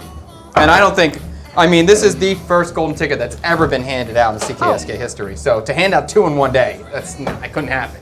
We'll see though. You keep trying, keep doing your thing. You might get there one day. Keep bringing that Godzilla. movie, Chef? I think I liked it. I didn't love it. I don't remember like being so fond, thinking it's incredible. What was, if anyone remembers Chef Chris Keir's first restaurant on Passyunk Avenue, like I know where it is. I know the kitchen, I know the table layout, I know everything. I just can't remember the name of the spot. His newest one is Forsythia. The old one was something. Liam would be a great regular. He absolutely would be. And he probably would be. So this kid has his iPad laptop time. He does. He should be on a Celis right now. Let's see what he's doing. He's watching Fortnite. I told him to do a Celis. He's watching Fortnite. You're not getting a golden ticket like that, young man. But I did tell, we have some dreams and aspirations for Liam to be a pro Fortnite player. We start him young. We get his training. We're going to be streaming Fortnite once we get a PS5. We'll see this young man play. And then we'll find out who is better, Daddy or Liam. You think you're better? I'll tell you what, Liam has a better close-range shotgun play, but from mid-distance, long distance, I got him. Will BYOB, thank you, Mom, thank you, Twee. Yes, that was Chris Keir's first spot, Will BYOB. Awesome. Do you prefer thick macadamias? Oh my God. The person's name is Thick Macadamia. Yes, Thick Macadamia is the best. So Liam is in the same boat as his brother's iPad? No, Liam's in a much better position than his brother currently with the iPad. I'm doing the mustard in now. Whole grain and yellow. And the idea, this is going to be somewhere in between like a honey mustard sort of thing. That's kind of what we're looking for. It's inspiration. We're going to go mustards with the onion, cook these off, turning the heat up. I have some sticky rice that I soaked once I walked in the door. So this sticky rice has been soaking for about an hour and a half. It's swelled up now. And I'm going to be using the water that this has been soaked in and the rice itself.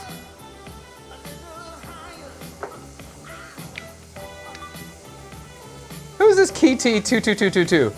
Do you know Michael is the coach? Michael did teach all of us how to play Fortnite, so he would be the coach there. All right, we're going to fry these onions nice and soft. I'm going to add some sweet condensed milk to the onions as well. So instead of a honey mustard, it's going to be a sweet condensed milk mustard.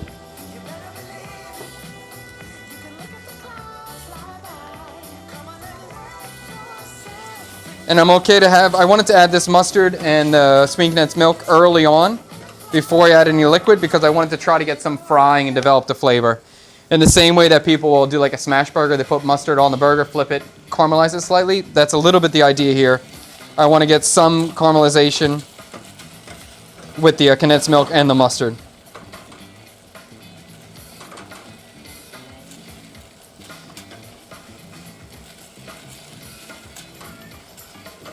I'm going to add a touch of this annatto seed powder, not much, because I'm putting ketchup in here too, so that will give us the color. So if we were making the traditional nem nung sauce from Nha Trang, it would be the same basic idea, but there would be minced pork in here, and there would be no mustard. I'm not going to use any pork because I think our hot dog's going to be porky enough.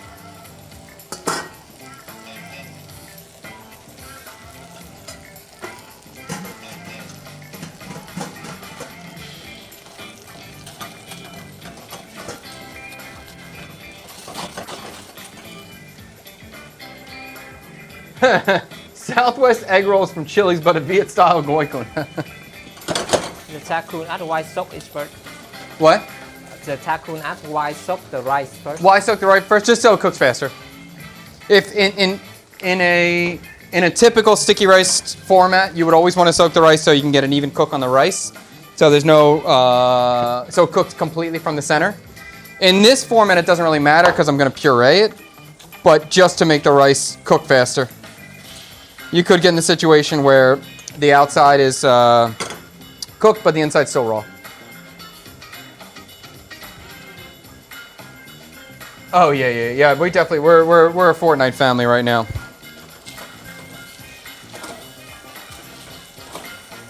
Okay, the onions are soft.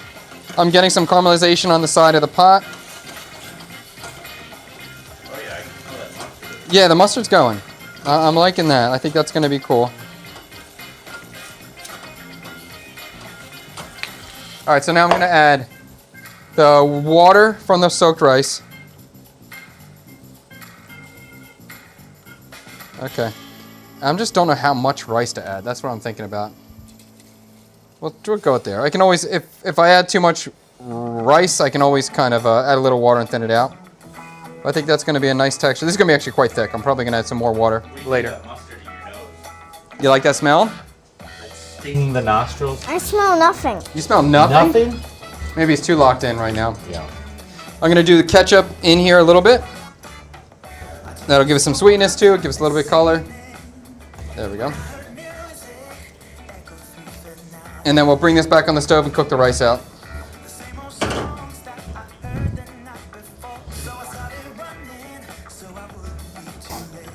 And I'm going to put another splash of water in here. I know this is super, it's going to be super thick.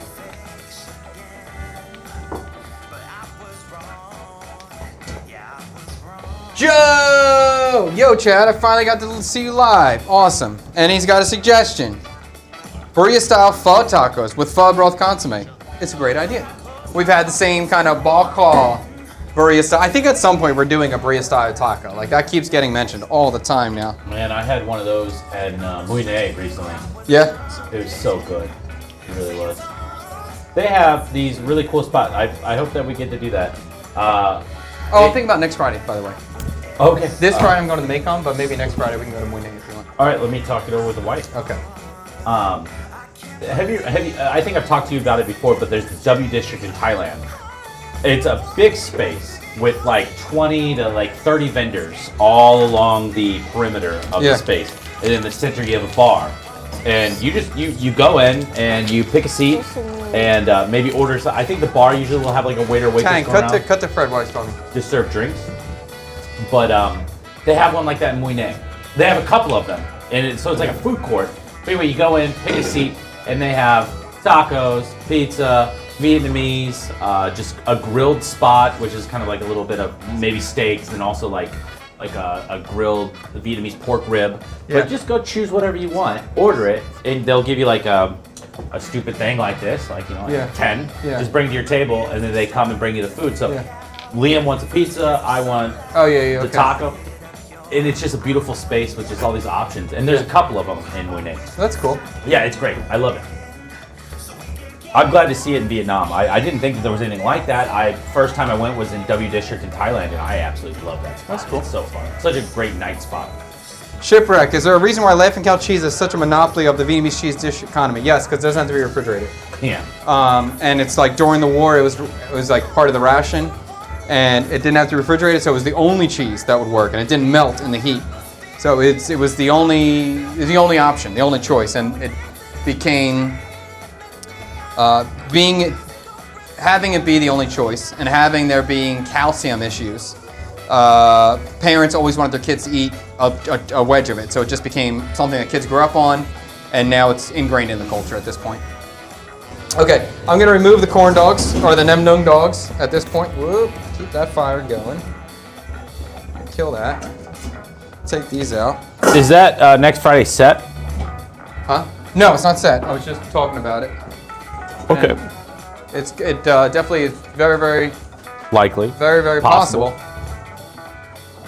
It could also be the Friday after that if you want. It's okay. But I think for me, it's going to be leaving on a Friday is the best situation. All right, so I'm going to pull these out. They're cooked. I think adding all that pork fat was a mistake, but we will find out in the final texture.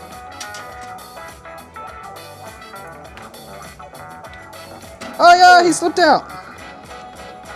That one was not wrapped properly. The only thing I'm worried about right now is these being too soft, but we will find out, and Fred will give you the honest truth.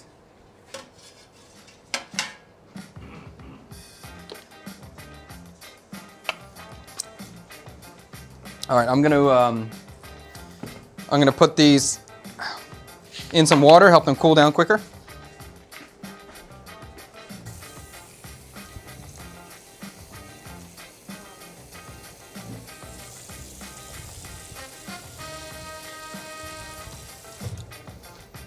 All right, so we'll get these dogs cooled down and we'll get them dipped. Somebody asked, since I can match your energy good, I make it to Philly. If yes, how long? I enjoy the life here in Vietnam, I think. Yeah, I can't make it in Philly. So. Could he make it? Yeah, sure. I don't think. There's a reason I'm in Ho Chi Minh City instead of Philly right now. I prefer Ho Chi Minh City. It's never crossed my mind that I'm gonna be in America. So. It never crossed your mind you're gonna be in America? At some point I want to, but yeah. Just for a few months, just for travel. Just for a few months, just for travel. And try. And if I buy 100 acres in North Carolina, you don't want to come there and shoot all that build out and all that stuff? Sure. Oh, okay, okay. I just want to try every food that I see on American sitcom. What is your number one food you're curious to try in America? You've already had lamb. You had a bagel. What is your number one American food that you want to taste? American barbecue. Yes, that's a good one. Louisiana seafood boil. Okay, okay. They have that now here. You can get their seafood boil spots here. But okay, continue. You get the barbecue.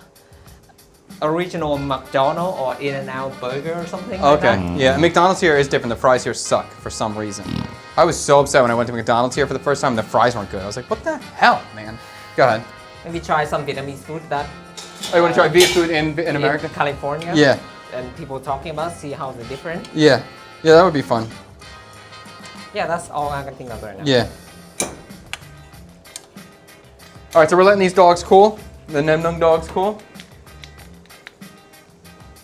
We got another. Vicky's finally catching us on live. Vicky, I'm so glad you caught us. Ban Ryu and Goikun mashup. I assume you mean Bun Ryu, but Bun Ryu and Goikun mashup. Bun Ryu Goikun. This is kind of interesting too. This isn't even a fusion dish. This is two Vietnamese dishes put together. But that would be cool. The sausage at McDonald's is really different. Here, you mean?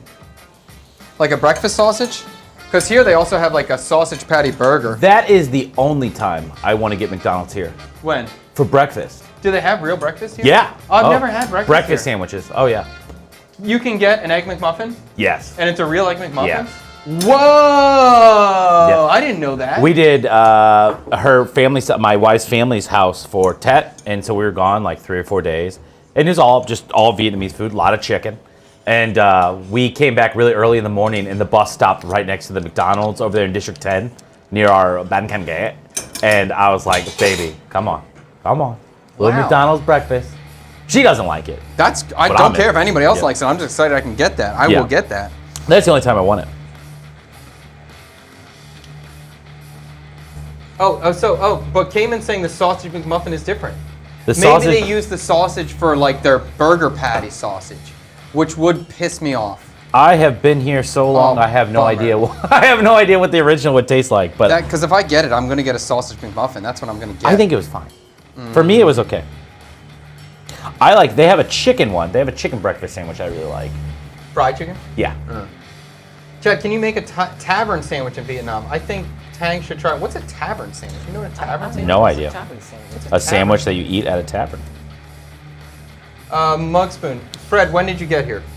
I got here in 2012, June 16th. 2012? He's 14 years in? You remember the date too? I do. Jeez. This is, the sauce right now is super baffling because color-wise, it really looks like a traditional Nem Nung sauce, or Nha Trang style, Central style Nem Nung sauce. And it's not. But the color is there. And with the rice in it, this one definitely is going to confuse you. And I know when Fred eats this, he's going to be baffled because it looks like Nem Nung sauce, but the flavor Does it? I didn't even see it. Look at the color. I mean, I'm going to blend it. I'm going to get the blender. That's the color. So you added the rice whole? Yeah, I'm gonna hit it with the stick blender in a Oh. second. Oh, that's cool. Yeah. You know, I did mine before. Have you seen it done that way? You did yours with pureed rice, right? Or with rice flour? rice that I pureed before and then added. Yeah, Okay. I've seen that. Yeah. You know the first time I ever saw this sauce? Twee's best friend who... Hung. Yeah, Hung. Yeah. Hung made it at the house, at the apartment in District 4 that we lived at. Yeah. And she made it, I swear that she added dried shrimp to it at the time. She did. Okay. She did, yeah. That's what I originally thought was giving it that color. Yeah. But that's not actually standard. I don't think so. No, it's not. No. But her sauce is great though. Yeah. Like, yeah, she does it really well. She's a fantastic cook. Yeah, she's a great cook. Yeah. I miss her. I haven't seen her in years. Man. She's closing up the restaurant in Fuwok, and she's moving to America. Really? Yes. Oh. I don't know if the America is 100% confirmed. That was part. Actually, there has been another update. She's closing the restaurant in Fuwok. She's going to Hoi An. Okay. America's still in the plans, but I think the timing is hard now. But Hoi An is the next step for her. Do you know what state? Oh, Florida. Oh, okay. Her sister's in Florida, so she was going to go down there. Does the CKSK kitchen have a microwave? I don't. But is it a hot pocket if you don't microwave it? That's Fred's. Oh, so Fred is definitely getting a poll this week. Because Fred super chatted. So definitely one of the things we're going to vote on later is going to be a Vietnamese hot pocket. A Vietnamese hot pocket. Which was not my original idea. It was just somebody in the chat that threw that out 2 weeks ago. And it kind of got lost by Tang there. And then I kind of remembered it. And I just think it'd be great. I think you're going to get a lot of views on it. Is it a hot pocket if it's not microwaved? Yeah. Okay. But how else would you cook it? Oh, you got to bake it. Oh, really? I got bacon in the I didn't oven, know people did that. You don't know people did that? Do you I don't always know. microwave it? I haven't had a hot pocket in 14 years yet, so I have no idea. But I think previously, yes. I think that if you're making the terrible choice of eating a hot pocket, you're definitely not taking extra time to bake it. Well, and then once they came out with that like sleeve thing, that worked out well. They microwave Oh well. yeah, the sleeves, crispy sleeve. It works. Does it? Yeah. I can't remember. Chad, a good friend of mine, Don, helped you in the kitchen early on in CKS Kitchen. Curious to know how that went. The clips I've seen looks a little different than this live. Yes, Don was awesome. Don was awesome. Good attitude. I liked him. At that time, we were doing the dinners for 12 people, so just the shooting style was totally different. Don did a great job. I think I enjoyed cooking for people, but I don't enjoy cooking for the people while trying to do a live stream. That's what I didn't enjoy. But in terms of just the dinners, they were going well. I'm going to puree the sauce now. So this is going to give us that thickness, and this is the unique characteristic of this style of sauce, the central style Nem Nung sauce, is it's thickened with the rice. So we're going to puree this till we get a nice sort of thick, sticky texture.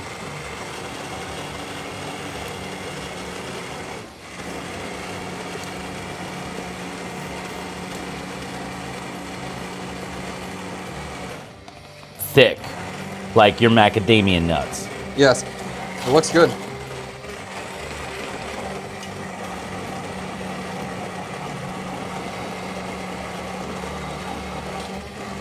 Listen, Liam, stop talking so much, dude. You're ruining the stream.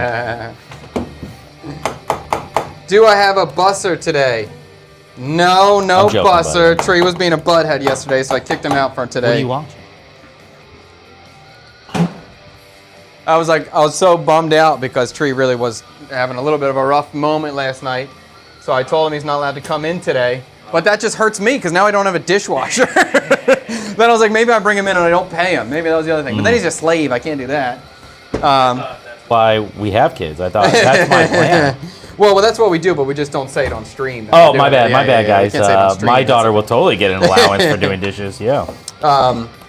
Yeah, so I'm going to be doing the dishes today. A little bummed. Or I can just bring in Tree tomorrow on a non-stream day and say, hey, do all the dishes.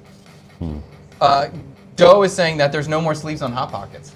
Which Really? is, what a bummer. Why kids were doing some sort of hot pocket sleeve challenge. Yo, Aaron's got an eel Hot Pocket or Quicks in Japan, Hot Pocket with Laughing Cow and pho.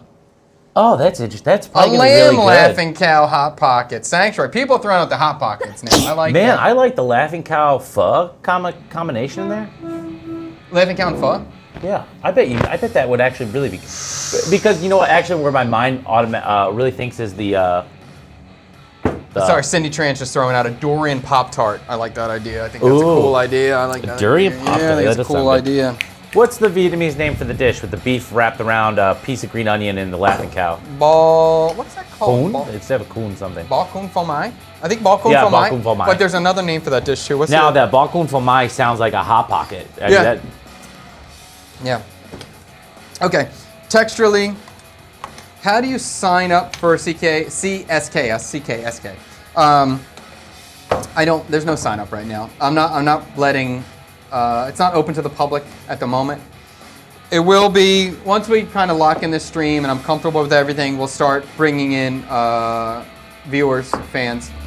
But it's still going to be, I don't know how to do it if I'm bringing in 2 people. Like, I'm bringing in 2 people for the day. How do I narrow that down?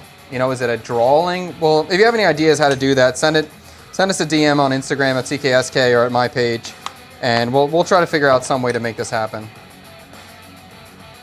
Oh, Aaron brought up the Hot Pocket idea? Who?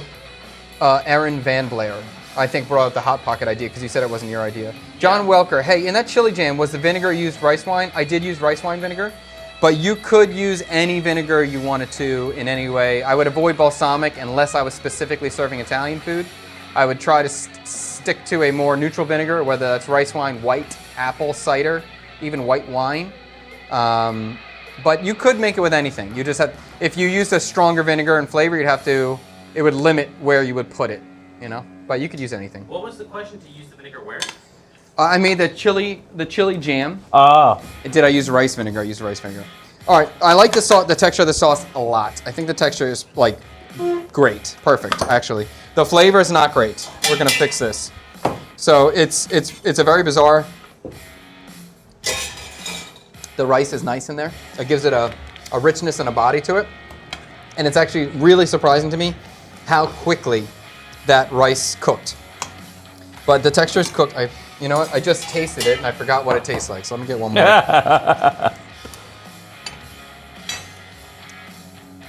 Right now it's mild. I didn't season it yet. There was no salt in there. So I'm gonna go salt. I'm not gonna go fish sauce. I'm gonna go salt. I want this to be a little bit more of a pure flavor. There's sweetness already. Do I want more ketchup? Yes. I don't want more sweet condensed milk. I want more ketchup. And I want more mustard. Yellow.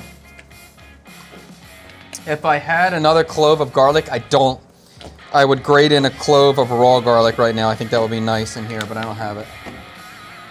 I could throw in garlic powder, but I don't think so. Really happy with the texture though. I really like the way this looks. Mmm. I like it now. This is cool. It's got the ketchup mustard vibes in a Nem Nung format. Flavor-wise, it's balanced. I like it. I'm into that. That's ready to go for me. I'm gonna take these dogs out. Always gotta take the dog out. I feel like, yeah, that's like gotta let my feet breathe over here. Let's snip these guys. Oops.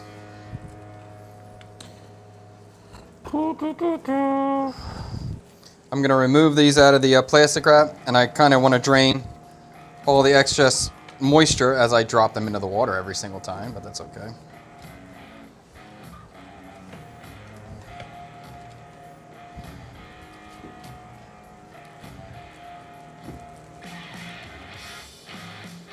And these are cold, but not, I should say they're cool, but not cold. So I'm gonna take them from here and throw them in the freezer too. I'd like them to just be cold. I wanna give them a chance to really firm up so I can wipe them down and dry them off. All right, I'll put these in the freezer while we're making our batter.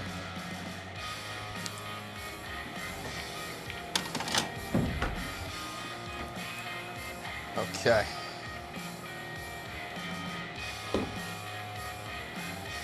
I want to be able to send you cheese. I want to be able to accept your cheese. I love cheese. I've had a couple people, the only way to really bring cheese is to kind of hand carry it over by the plane. And I've had a few people do that and it's nice, and sometimes they get a little sweaty. Some of those cheese blocks when they get to me are a little sweaty. Well, we still eat them. Okay, let's make this batter. So we're gonna do a pretty typical standard cornbread or corn dredge batter. It's gonna be half cornmeal, half flour.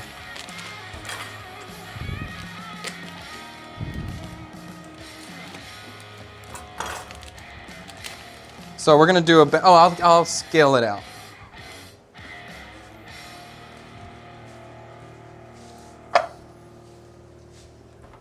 Okay.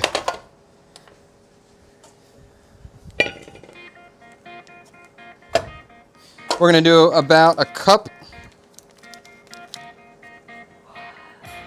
This is a tree clean dish, so I'm not gonna use this one. This is not the cleanest pot in the world. What Vietnamese dish could you incorporate into calzone? Fred's mom. Your mom always put parentheses Fred's mom in there. What Vietnamese dish could you incorporate into a calzone?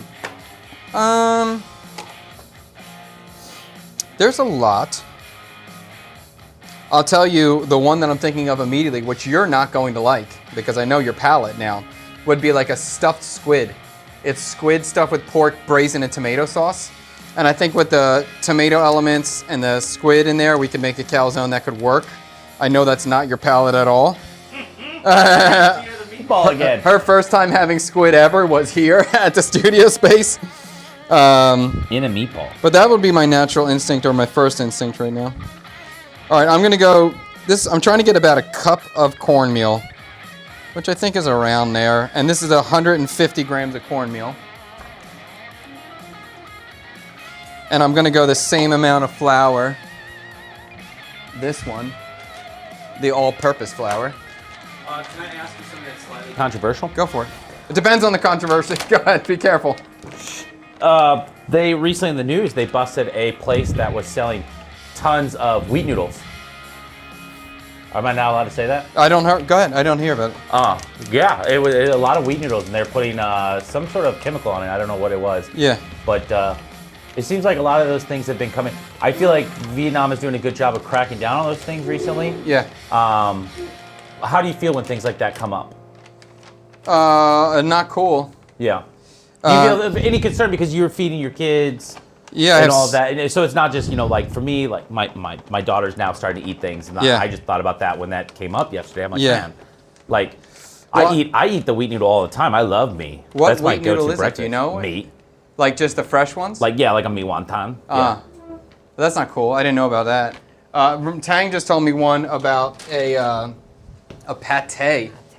that got busted that was using like pigs that were infected with the African swine flu for the liver, for the pate. But the person who was in charge of the company is getting 14 years in jail. Wow. Yeah. I think that's about right. I think that's about right. I think if you poison the population, you should go to jail for a long time. Yeah. And you should not poison your people. 14 years is a good chunk of time. That's a lot of time. That's a lot of time to think about poisoning your people. That's right. I think all of this, your kids eat this. Yeah. Yeah. I didn't know about the wheat noodle. We do eat, the kids love mi wonton, so it's not comforting to hear that. It is what it is. And it does seem like people or the Vietnamese government is definitely going after tainted food or products that are being misused. Good. Definitely, like, police are doing long-term investigations. I hear some of these things are weeks or months, month-long investigations. So it's good that's happening. And I think giving such a high prison fine or prison penalty is the right way to do it because people are going to be scared. Yeah. That was about a cup of flour. It's a little bit more than a cup, 120 grams of flour, so it's a pretty similar amount. Baking powder. I'm going to do about a teaspoon and a half, which is going to be 0 grams. How does that work? Sometimes this gram scale is not delicate. Oh, yeah. It is not a sensitive scale. It's hard when you're measuring small amounts. I'm going to say a teaspoon and a half. That's 0 grams, even though it's not. What are you doing right now? I'm making the cornbread batter. Oh. Yeah. And this is going to be a sweet one as well, so we're going to use sugar in here. And I'm going to use that's salt, dude. Don't put salt in it. Do we like pancakes? Actually, it's okay. She doesn't love it. This guy, Nana said 14 years is still too short for that. That's fair enough. Yeah, and I understand. I think they haven't go to try yet, but estimate 14. Yeah, if you're poisoning people, yeah. Yeah, when I think it's like it's one thing to poison people, then, but we know that children eat that freaking food, and that's horrendous. This is going to be like corn dogs are a fairly sweet batter, so I'm putting in about 70 grams of sugar. How close to a pancake batter is it? How close to a pancake batter is this? It has more sugar, and it has. I mean, the pancake batter doesn't have cornmeal, but other than that, it's pretty similar. Pretty similar. So is there any all-purpose flour in there? It's all, Yes. Okay. So Equal it's like, parts. All-purpose flour and cornmeal equal. Okay. Yeah. So I'm going to combine this well. Did I put salt in? No. What's I'm the gonna pinch of secret to a good pancake? salt. Oh, don't overmix. I guess that would be one thing. Don't overmix. But even the same way, like, it depends on the style of pancake you're talking about. Because even overmixing would be to get something super fluffy, a diner-style pancake. But there's a part of me now that loves chewy. So if you made me like a mochi pancake and overmix the hell out of it, I'd probably still like it. As long as you told me it was my intention to make a chewy pancake. But how are they getting these nice, fluffy diner-style pancakes? I feel like I've never executed Don't something. overmix it. Like there's clumps of flour in it. Clumpy. Really? Yeah, you're clumpy. Yeah. I think it's the biggest thing. Other than that, it's hard. Or other than that, it's not that hard. And Wiley Dufresne would say, don't put any fat in the pan. Use a dry pan. Don't put fat. If you want an even color on the pancake and not have that ridge, that like fried ridge, then no fat at all, and you'll get a nice, consistent, even color. But if you want that ridge that's like the deep fried, then you can use a lot of fat in there. A lot of things call for buttermilk, like a buttermilk pancake, and Yeah. we don't really have access No, to that. no. What are you doing when you want to make something like that? So maybe water, milk, and a touch of yogurt. Yeah.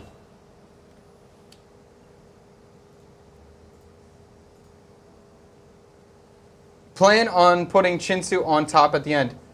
That's not a bad idea. I didn't think about it, but it's not a bad. It would if we were serving a Vietnamese corn dog, it would be served with chili sauce. So that's not a bad idea at all. This is a good one: Vietnamese fried chicken and waffles. Because I think fried chicken and waffles is a stupid dish, in my opinion. I think it's an incomplete dish, but it would be fun for me to play with it and be forced to use it. What is incomplete for you? A waffle with a piece of a bone-in fried chicken is not a complete dish. How are you supposed to eat it? Huh? How with are the you bone-in chicken. Yeah, but obviously not. It doesn't make sense to me. If I'm doing that, I'm going to be using it. So when you like scrape the meat off the bone and then use That's not the how waffle people eat to, it. People don't eat it that way. what are they? They're just biting the chicken and then biting a waffle? Yeah, it's weird. And then it comes with the syrup. Like to me, it doesn't have a sauce. The syrup is not a sauce. And it doesn't have a vegetable component. There's no sour. There's no acidity. It's not a complete dish. If I made it, there would be a waffle of some point. There'd be a boneless chicken, whether it's breast or wing or thigh, I don't care, but it needs to be boneless so I can eat it with a fork and knife because I'm eating my waffle with a fork and knife. Some sort of, I can make a syrup of some kind, but there would have to be some sort of pickle as well. And then we have a completed dish. I like this is a YouTube thumbnail I'm thinking right here, like Waffle. our title. This is the only chicken and waffle you should ever eat. Or Don't make it the other way. You've been making chicken and waffles wrong your whole life. Something Yeah. Like that. Yeah, I'm into that. I'd be down to do it. A Chinese duck variation of chicken and waffles could be interesting. Yes, it would. Yes. That's like having a chicken burger without sauce or veggies. Yeah, it's like having, it's like a piece of fried chicken and a waffle are almost the same in color and texture, and like it's a crunchy, battered, bready type texture on the outside. It's like there's no clear distinction between these two products. So I just think it's stupid. I never got it. Savory cornmeal. Yeah, there's some good ideas coming right now. Savory cornmeal pancakes, cornmeal scallion pancakes. That's cool. I'm in a cornmeal phase, so you're gonna tickle my correct buttons. I don't know what the phrasing that was. That was a weird phrase. But You just want people to tickle you're you. I don't tickling know. my interest buttons. I like cornmeal right now, and I bought cornmeal. So listen, I spent a lot of money. Cornmeal. Cornmeal's not cheap. How here. much was that? I don't know. Maybe $4. Maybe $3. Okay. I don't see a price on it. Oh, but you know what? I bought it at Ann Am, I think. So it was Oh expensive. yeah, so it's $100. Yeah, but it's been $2 million. Love you, Annam.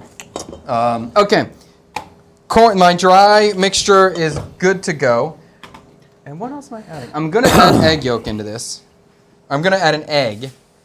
And I'm going to add milk. I don't know how much milk, so I'm going to do the milk by eye as we go. But I have one egg.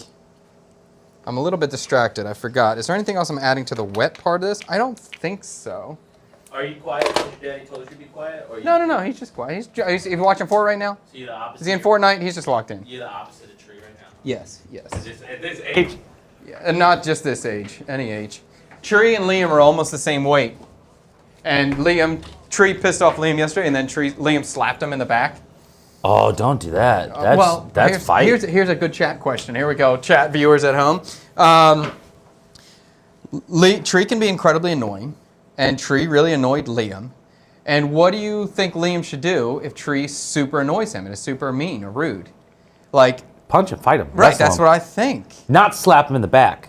Fight him? Punch him? Yeah, that's much Punch better. him where? Anywhere. But don't slap him in the back. Why? Oh, I hate being slapped in the back. Well, that's the point. But Like, that's is it better for him to physically do something, or should he go and just break Tree's Legos? No, I don't want him to do that. Do what? Like break his Legos. That seems more malicious. I'm just concerned. I think he could slap him anywhere else, maybe even. But just And slapping in the back. Liam, That is like a. Honestly, Ngop did that to me. She slapped you in the back? Yeah, but it just like kind of like playing or whatever. But it triggered me. It really did, and I haven't gotten that level with her ever. And I was like, honey, we don't. What was that, dude? Something expensive. Oh, that's okay. There It was the best thing that could possibly fall off the table. It was the Stream Deck. That was the. If anything fell, that was the best thing to fall. But okay, and it just worked. We switched cameras. Go ahead. But anyway, I was just like, baby, let's not do that again. Something about that is triggering for me. The slap in the back. Do you remember getting slapped in the back by somebody? Yeah, my wife. I just told you a story. No. I mean, in your childhood or something. If it was triggered you, there's something that happened. No, I can't remember. You can't remember anything? It just really. Or is it just not the moment to go into that? No. I just Okay. know. I have no idea about. I just something. I think slapping the back is just like terrible. Yeah, what do you think? You're happy that he did that, or? I understand that he did it, and I guess it's okay. I don't know what first I'm like, maybe don't physically hurt him. You can do something else. But like seemingly like walking over to the room and grabbing a Lego that he built and throwing it on the ground seems more malicious than a quick little physical like, don't do that anymore. No, I think it seems natural that they're gonna. I think that you almost. I mean, I have Billy a girl Bob now. said, I grew up with a younger brother. Do something. Yeah. I do something. I think, you got to fight with your brothers. I think that's good for you for life. You know what I mean? That you grew up fighting your brothers, so you're not scared because that's going to happen to you later in life. So I think it's good that you grew up fighting your brother. Just the slapping. Sanctuary. I have so much sympathy for Liam right now. If a sibling is ignoring all polite and boundaries. Yes, I agree. And that's why I'd rather... Well, it's either he learns from Liam or another kid. Exactly. Right. Exactly. And that's kind of the discussion I had with my wife yesterday, too, a little bit.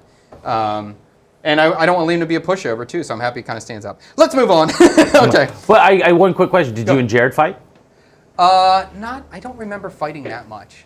I think my brother pretty much kind of would just walk away. And I had such a temper.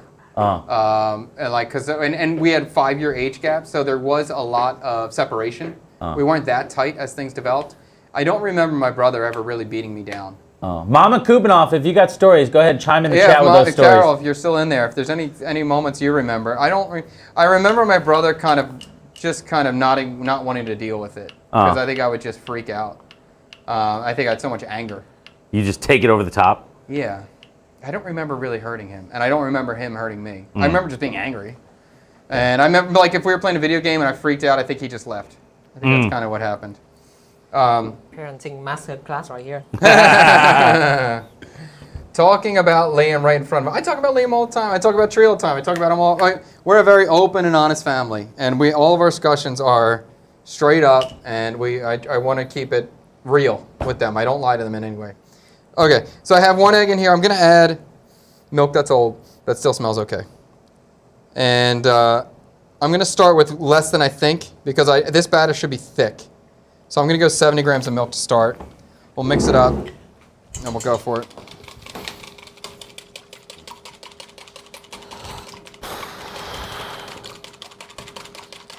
Okay, so we're going to add the wet to the dry.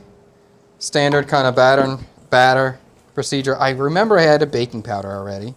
And we want this to be thick, as I said. So I'm going to add a little bit more milk, and I'll measure it so we can make sure we lock all this in. This is going to be for the CKSK cookbook, Fred. Eventually, it's got to be coming. That's another 60 grams of milk. We'll see if we use all of it. Is that where you can tile it? The CKSK cookbook? No, I didn't think about it.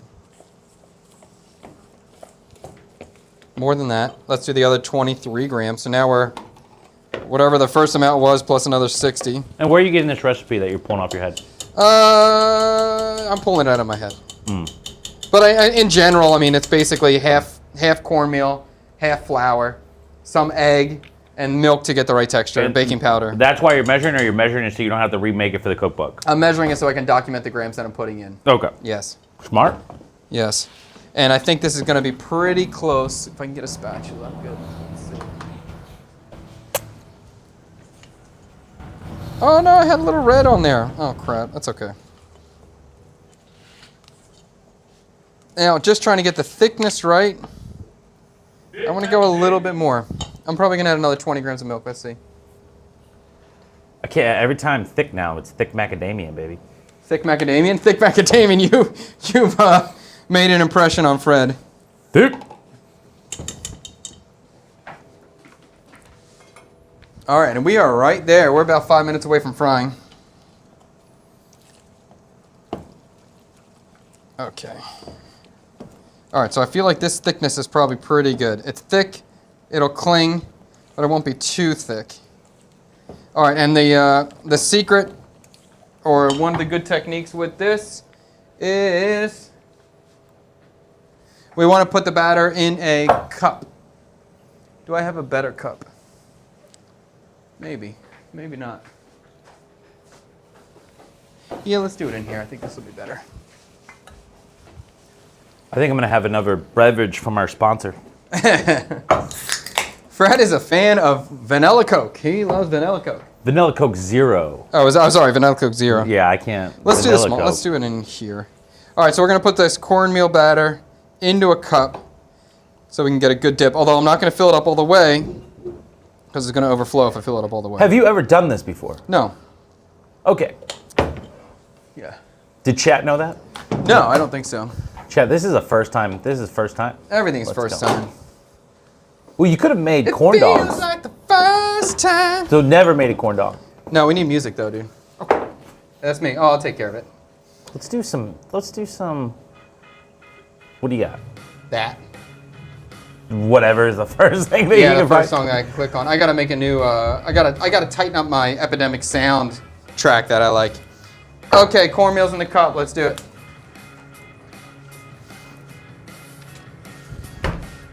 Dogs, cold. How are you guys doing in chat today? Oh, we got a lot of viewers today. I can't see from where I'm at. How many viewers you got today? Somebody, I was drinking like 4 of those vanilla Coke Zeros a day. My last time in Southeast Asia. Are they not in the States? Can you not get Oh, them? they should. I think they should. They're new here. They're new here? Yeah, they weren't here before. Where were you eating? Where were you drinking them in Southeast Asia? She said Southeast Asia. Thailand? Do I like Vietnamese music? I do. Not all of it, but I do. Depends on the band, depends on the group. But Not is my favorite Vietnamese band, although they broke up. It's very upsetting. I don't want to talk about it. Oh no. Very sad. The Vietnamese Beatles. Still remember Chad singing Một đêm say on TikTok. They were the best. I love them a lot. I started getting into that like 60s Vietnamese music. I think I That's sent cool. you one. There's some cool stuff. Yes, Yeah. for sure. I'm into that. And then I tried to show Ngop, and she was like, I don't like this. Like, come on, honey. Okay, I got a little fryer here. Can you? Yeah, thank you. Thank you. Okay, and the fryer's preheated, so that was a little dangerous carrying that over, but I'm fine. Oh, is it? What? In my head, I go, oh, he hasn't even heated up the oil yet. No, it's preheated. Oh, I didn't think that you were. It's there. Woo! Okay, we're doing it. We're doing it. We're doing it. Okay, so this is gonna go. How are you gonna get? So what's the idea here that the batter doesn't just slip off this thing? I don't think it should slip off. I think it should hold. Did you do something like this at Alinea? Not a corn dog, but there was something like deep fried on a stick. There was grapes, peeled grapes, were deep fried on a stick. I don't remember anything specific beyond that. I remember something where like a guy was holding like 4 sticks and then like rotating around in a deep fryer at like one time to like. Oh yeah. What was that? Oh, there was It was a piece of caramel dipped onto a cinnamon stick that was dipped into a batter, then deep fried, and then they torched the cinnamon so it'd smoke. Oh. That was one thing. I remember Kenny. Kenny was over there like That's right. gripping The all these bass things. fishing guy, right? Yeah, Kenny was the bait. I love Kenny so much. I don't know where he is at now, but he was a good cook. Were you into Vietnamese food while you were working at Alenia? Yeah, I lived next to Argyle Street in Chicago, so I was just in the beginning of kind of discovering and tasting those flavors, but I definitely was super into banh mi and Vietnamese coffee over on Argyle Street. I used to get it all the time. And I would go to this Vietnamese restaurant, and there was a young Vietnamese girl server, and I was like, I love her! I was like, I gotta go to Vietnam! Okay. Does everybody know how many days into Vietnam you found your wife? Day one, baby. Day one, I came here. I said, I heard Twee's working at Sue. Let me come get a job there. Okay. We are ready to do it. I would Silver love Spoon in Chicago is so good. That sounds familiar. Do you remember Silver Spoon? No. Yo, Doga, thank you so much. I'm super distracted. No charring on the nem. You're right. Let's char it up a little bit. I'm distracted. So I'm going to get a torch, and I'm going to try to put a little bit of color in these so these are actually nem nung and not just nem luộc or nem hop.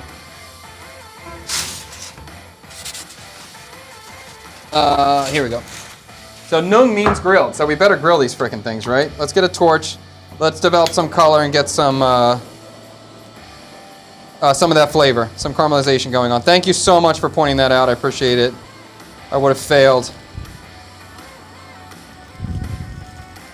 And these have so much fat in them. And sugar. They're gonna caramelize very quickly. And now really is an nem nung. I'm happy. Sounds good. Here, you want me to do it like this to you? Oh, that's great. Yeah, it looks real. Oh, so how did you adjust the nem? What do you mean? You were talking about how you guys were talking about how sweet a nem nung was compared to a hot dog, Yeah. and have to bring it down a little bit. So did you bring the sugar down? I put a little bit less in there than I would have if I was. Yeah. Any other variations? No. A lot of onion, a lot of garlic. And I normally this would be like really pureed, but Yeah. I broke the food processor the other day. So I just did half minced pork and half mop. And then tried to... And what's your normal ratio if we were gonna... It would be all minced pork, but then grind it. And then really work it in the food processor to make it a paste. Oh, really? Yeah. So... Because I do just combine the... not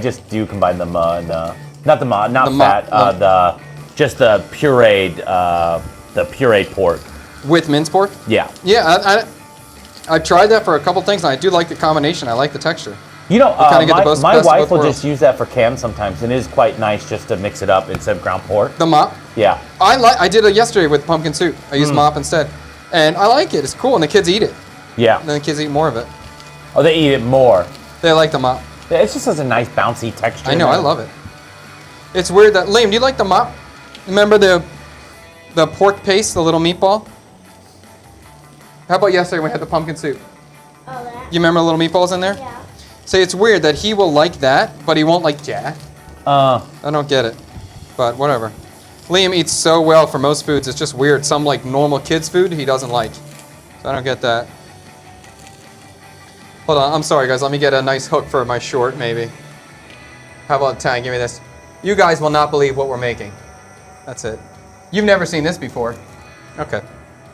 There's your hook, thank you. I don't believe you. Huh? I think you got to do it again. I really don't believe you when you're doing that. You don't believe it? All right, let's try No. it again. Give me some enthusiasm, the Okay. eyes and the face. I'm sorry. All right, give me that. You won't believe what we're making. You've never seen this before. Fred doesn't believe me. I believe that. All right, good. All right, I'm really glad we remembered to toast this. I think this is cool. And it is really a nem nung. It's smelling really good. All right, how about let's get one more. The oil feels hot. Do I have a thermometer? Does it have a battery inside? Yes. Is it 170? AKA 350. 350 Fahrenheit, 170 Celsius. And it's pretty damn close. Probably close enough to drop. Okay. Liam, you ready? Yeah. You ready to go for it? Does Vietnam have a wing spots like Wingstop? No. If not, you should try to get one. Very unique Viet flavors. No, there's no Wingstop here. There's chicken wings, Vietnamese style, are very popular in like beer restaurants, but like a Wingstop kind of spot, no. Or like a buffalo wing, no, not a thing here yet. Still kind of obsessed with the idea of a mom root botarga, which is a very cool idea. Taking the mom root, taking the shrimp paste, somehow condensing it into like a brick, drying it, and then shaving it like a cod roe botarga would be really cool. Very cool idea. Okay, let me get another hook here. What is this? You've heard of nem nung. You've heard of nem nung, but how about a nem nung corn dog? Whoa. The glass is not big enough. Let me get a little spoon.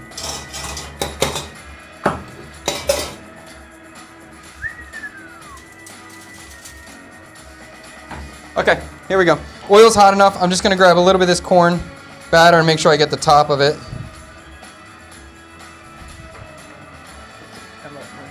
Here we go.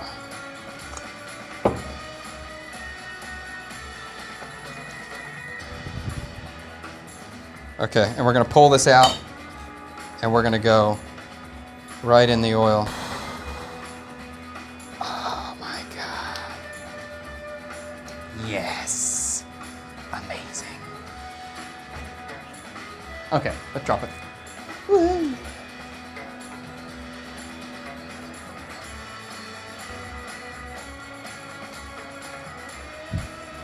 I like the look of the nem nung. I think that's really cool. A little bit charred.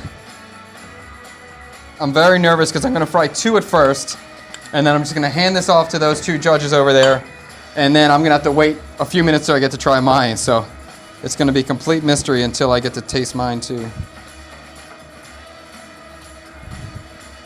There she goes, and she disappears, and then we pull her up.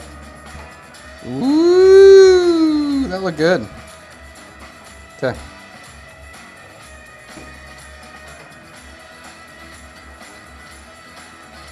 Okay. All right, so we'll start with 2. I don't have a lot of oil in that pot. I don't want to cool the oil too much. So we'll just do the 2 to start.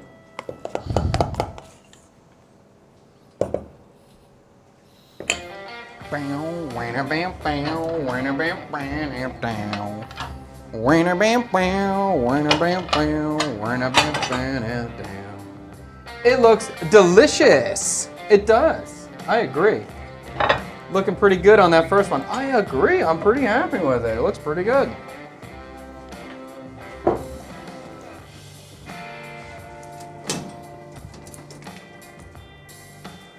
Oh, I just bought new ones. I forgot. Oh, can I do that?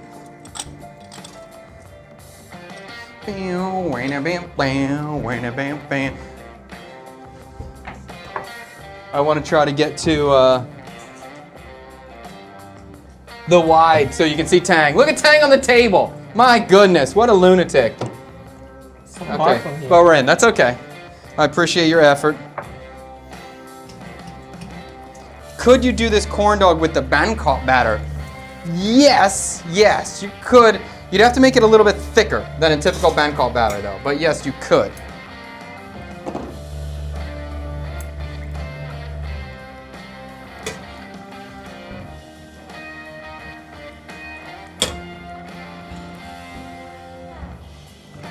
All right, I don't like that. The first one looked good, but there's a hole in it, so I don't like that part. So I may have to put that one on the side because I don't want to get judged for a holy corn dog. Can I do this? Yeah, okay.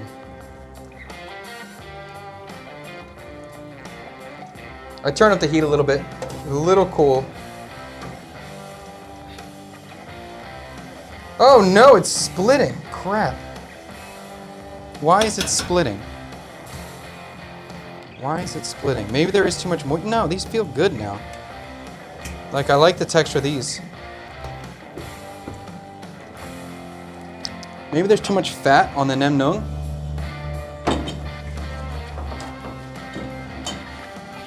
No, it feels feel like the corn batter is good. What happened? There's a hole. This should be like there's a hole inside this corn. I'm not happy about it because this is going to change the texture dramatically. It's going to make it oily. So, I mean, I'll eat these, but that's not ideal. That's not what I want to bring to the judges, you know. Not what I want to bring to the judges. So I'm going to try the next one. I'm going to really dry it off with the paper towel.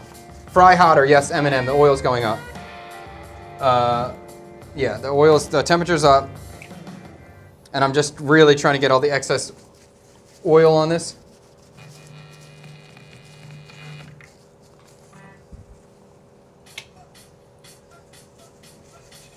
Okay.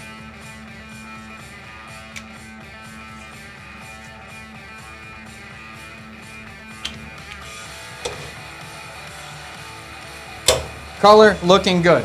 Looking good. We're just gonna make 2 new ones, that's all.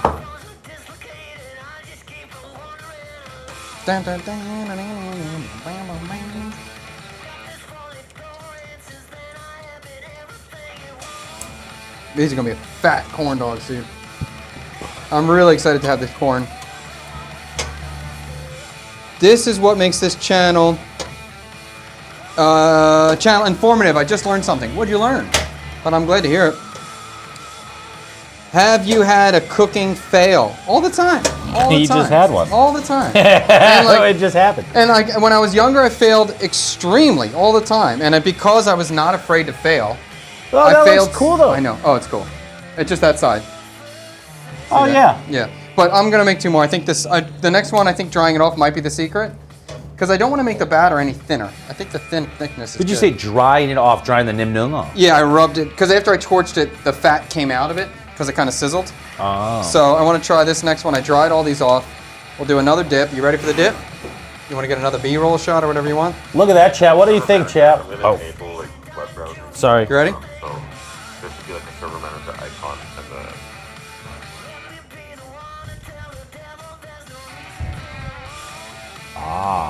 See? And I don't see any cracks or anything. So let's try and see if it works out.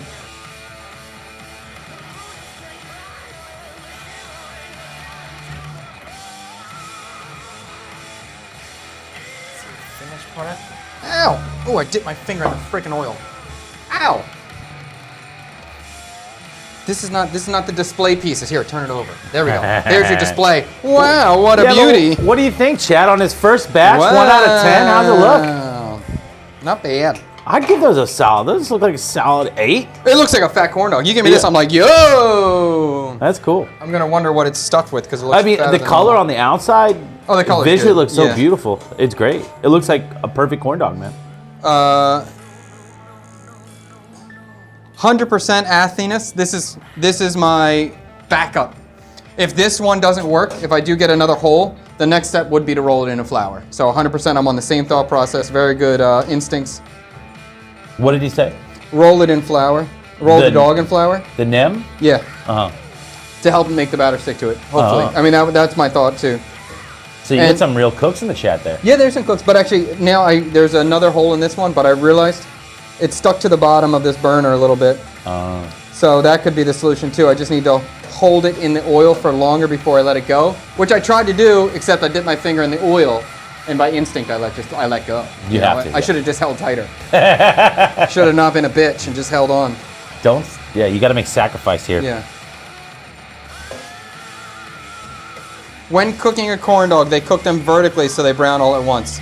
I feel you on that, but I don't have enough oil. Gosh, you don't realize how expensive oil is until you get out there and start cooking at home on your own. Where's my bread flour? Here we go.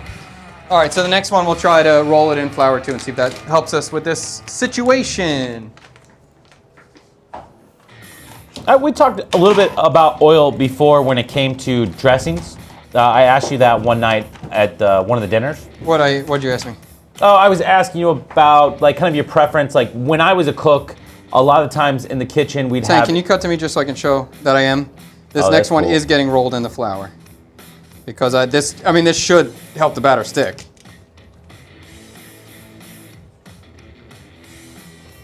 Okay. That looks good. All right, so now we'll go for the dip and see what we get out of here.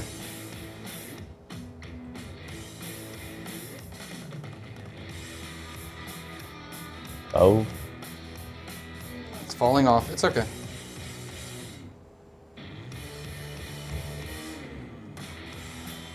I think I made the batter even a little thicker. I might have to, if I do the flour, I might have to add, thin out the batter to compensate a little bit to it. There we go, let's try. I'm gonna try to do it without dipping my hand in the oil. Oh, I see. Oh, Dark Knight's saying my mistake helps him learn. I feel you, Dark Knight, that's cool. Don't be afraid to screw up. And you can always try again. And if you completely screw it up, you'll be hungry again later, don't worry about it. Okay, I'm gonna let go now, and hopefully we don't get any stickage, and hopefully I don't burn my finger, which I did already, ow! So what oil are you leaning into cooking at home for your kids? Olive oil, pork fat, and peanut oil. That's what I'm using. I'm avoiding the, What makes peanut oil better than like vegetable oil? I don't know. I just feel better about it. I eat peanuts no matter what. I eat peanut butter, so I feel like peanut oil is okay.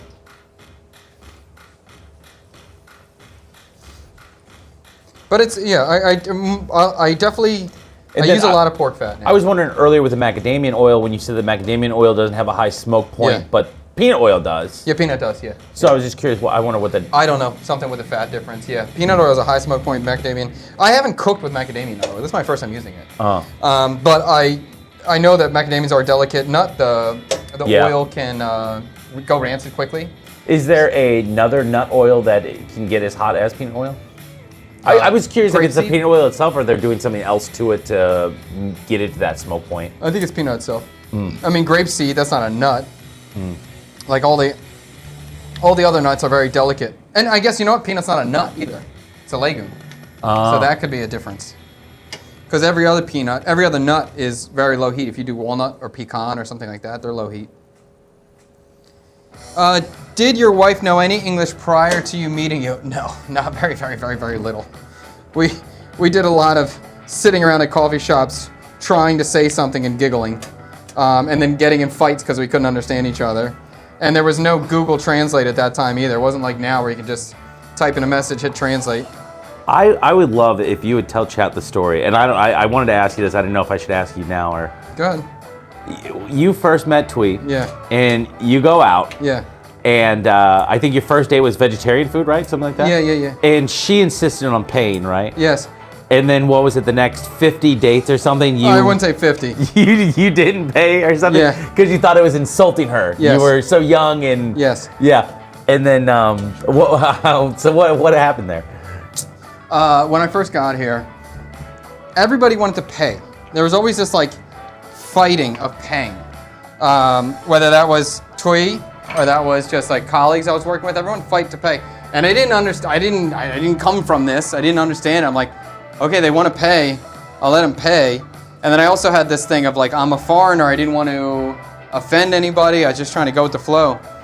And so she was paying for the first couple dates, I don't know, probably the first 2 weeks of dating or something like that.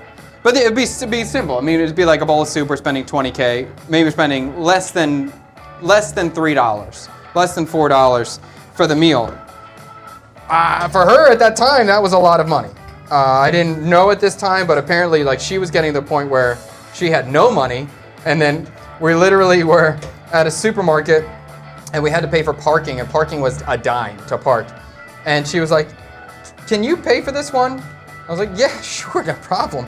And because I don't think she had the 10,000, she didn't have that dime. And from that point forward, I paid.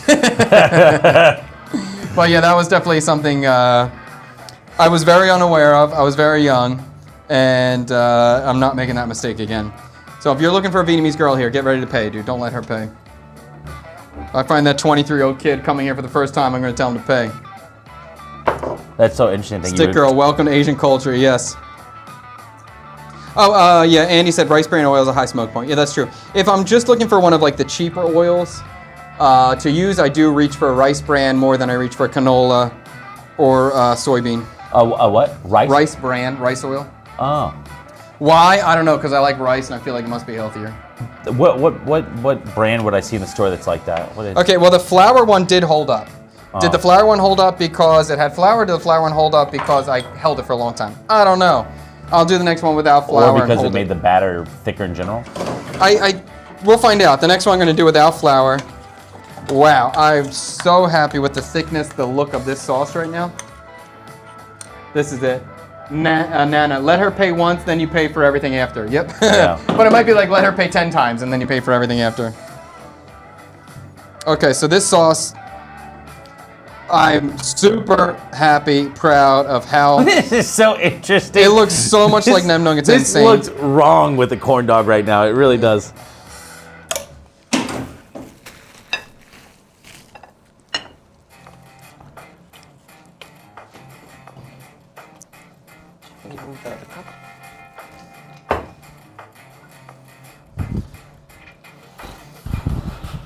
How about you want to get something like this?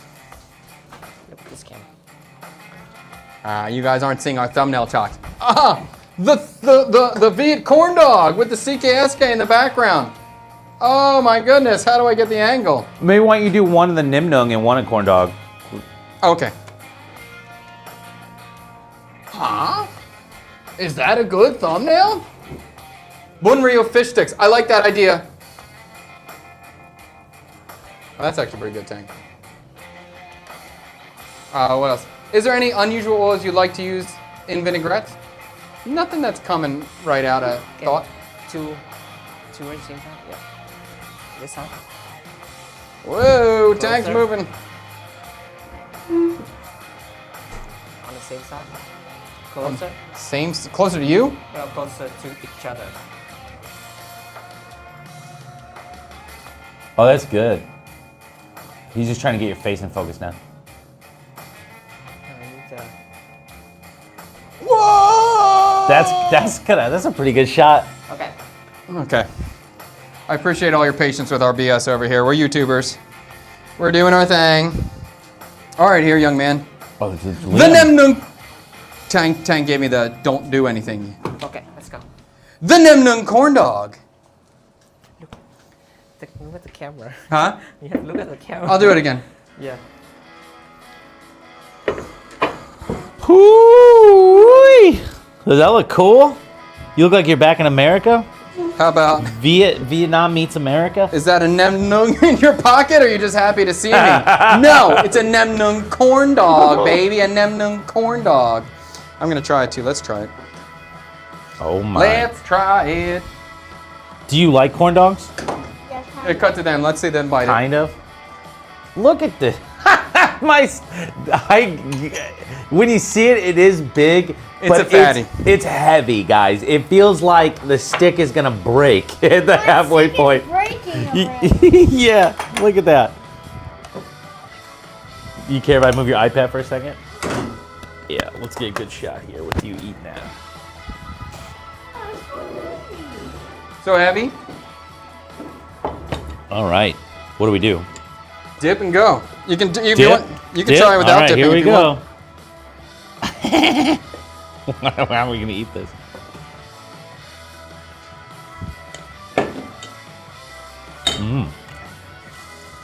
Liam's smiling. Liam's smiling. Liam's smiling. It probably just made it taste like sweet cornbread right now, and he's probably digging that part. It does.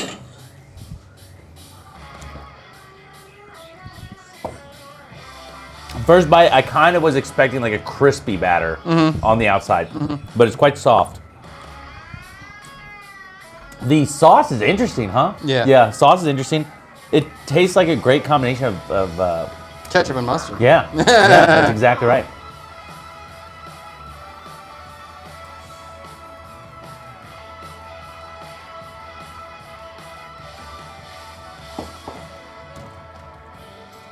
The Nem Nung itself is good. Is it good? Good, good, good. I thought it was gonna tighten up a little bit as it sat, so I hope it did. The cornmeal batter's nice. I like that like crunchy cornmeal taste. It's just not something we get all the time. I'm really going through a cornmeal phase, I think. Have you made fried fish at home recently? Thick Macadamia, who is your favorite name, looks like my dad. Uh-oh, what's going on here? Is that a kick comment? That's a TikTok comment. Long hair, girthy. I'm so jealous, that looks so delicious. This is the girthiest corn dog on the planet today.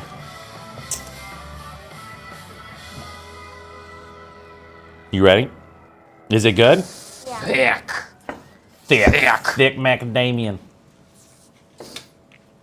Mmm. It was good, guys.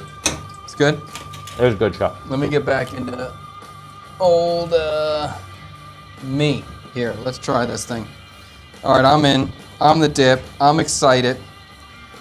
For the record, I threw another one in with no flour, and it's got a hole, so the flour might be the secret.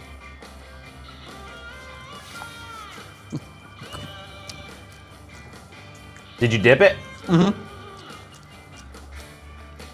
me the inside.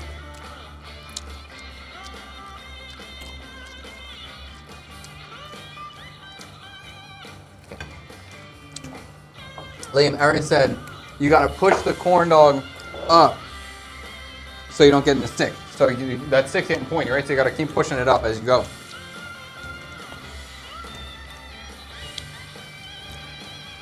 Woo! You think you can eat that whole thing? Yeah. Whoa, big eater.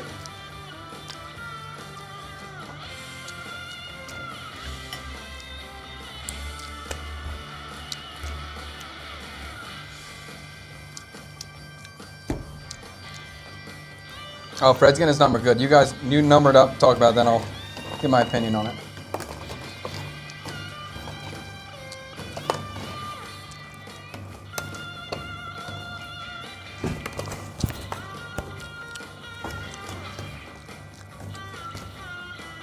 You got a number? You may not believe me, but he grabbed exactly what I was going to grab. What? You grabbed exactly what I was looking for, but I still can't find it. I think Chad took it out because he knows I use it. It may have been the Godzilla may have taken it. Godzilla. Oh, Godzilla did take it. Yeah. All right, let's see their reviews. 6.5. 6.5. 6.5. Comments? I think both separately. I think it's a good corn dog. The corn dog batter itself, I wish it was crispy on the outside. I just don't know if that was because I grew up on maybe those frozen corn dogs that you throw in the freezer, like you buy like a pack of 18 or something, throw in the freezer. I remember those being crispy when you threw those in the oven and they came out. I don't remember actually having like a corn dog at like a fair or anything like that. So I don't want to be unfair if I'm remembering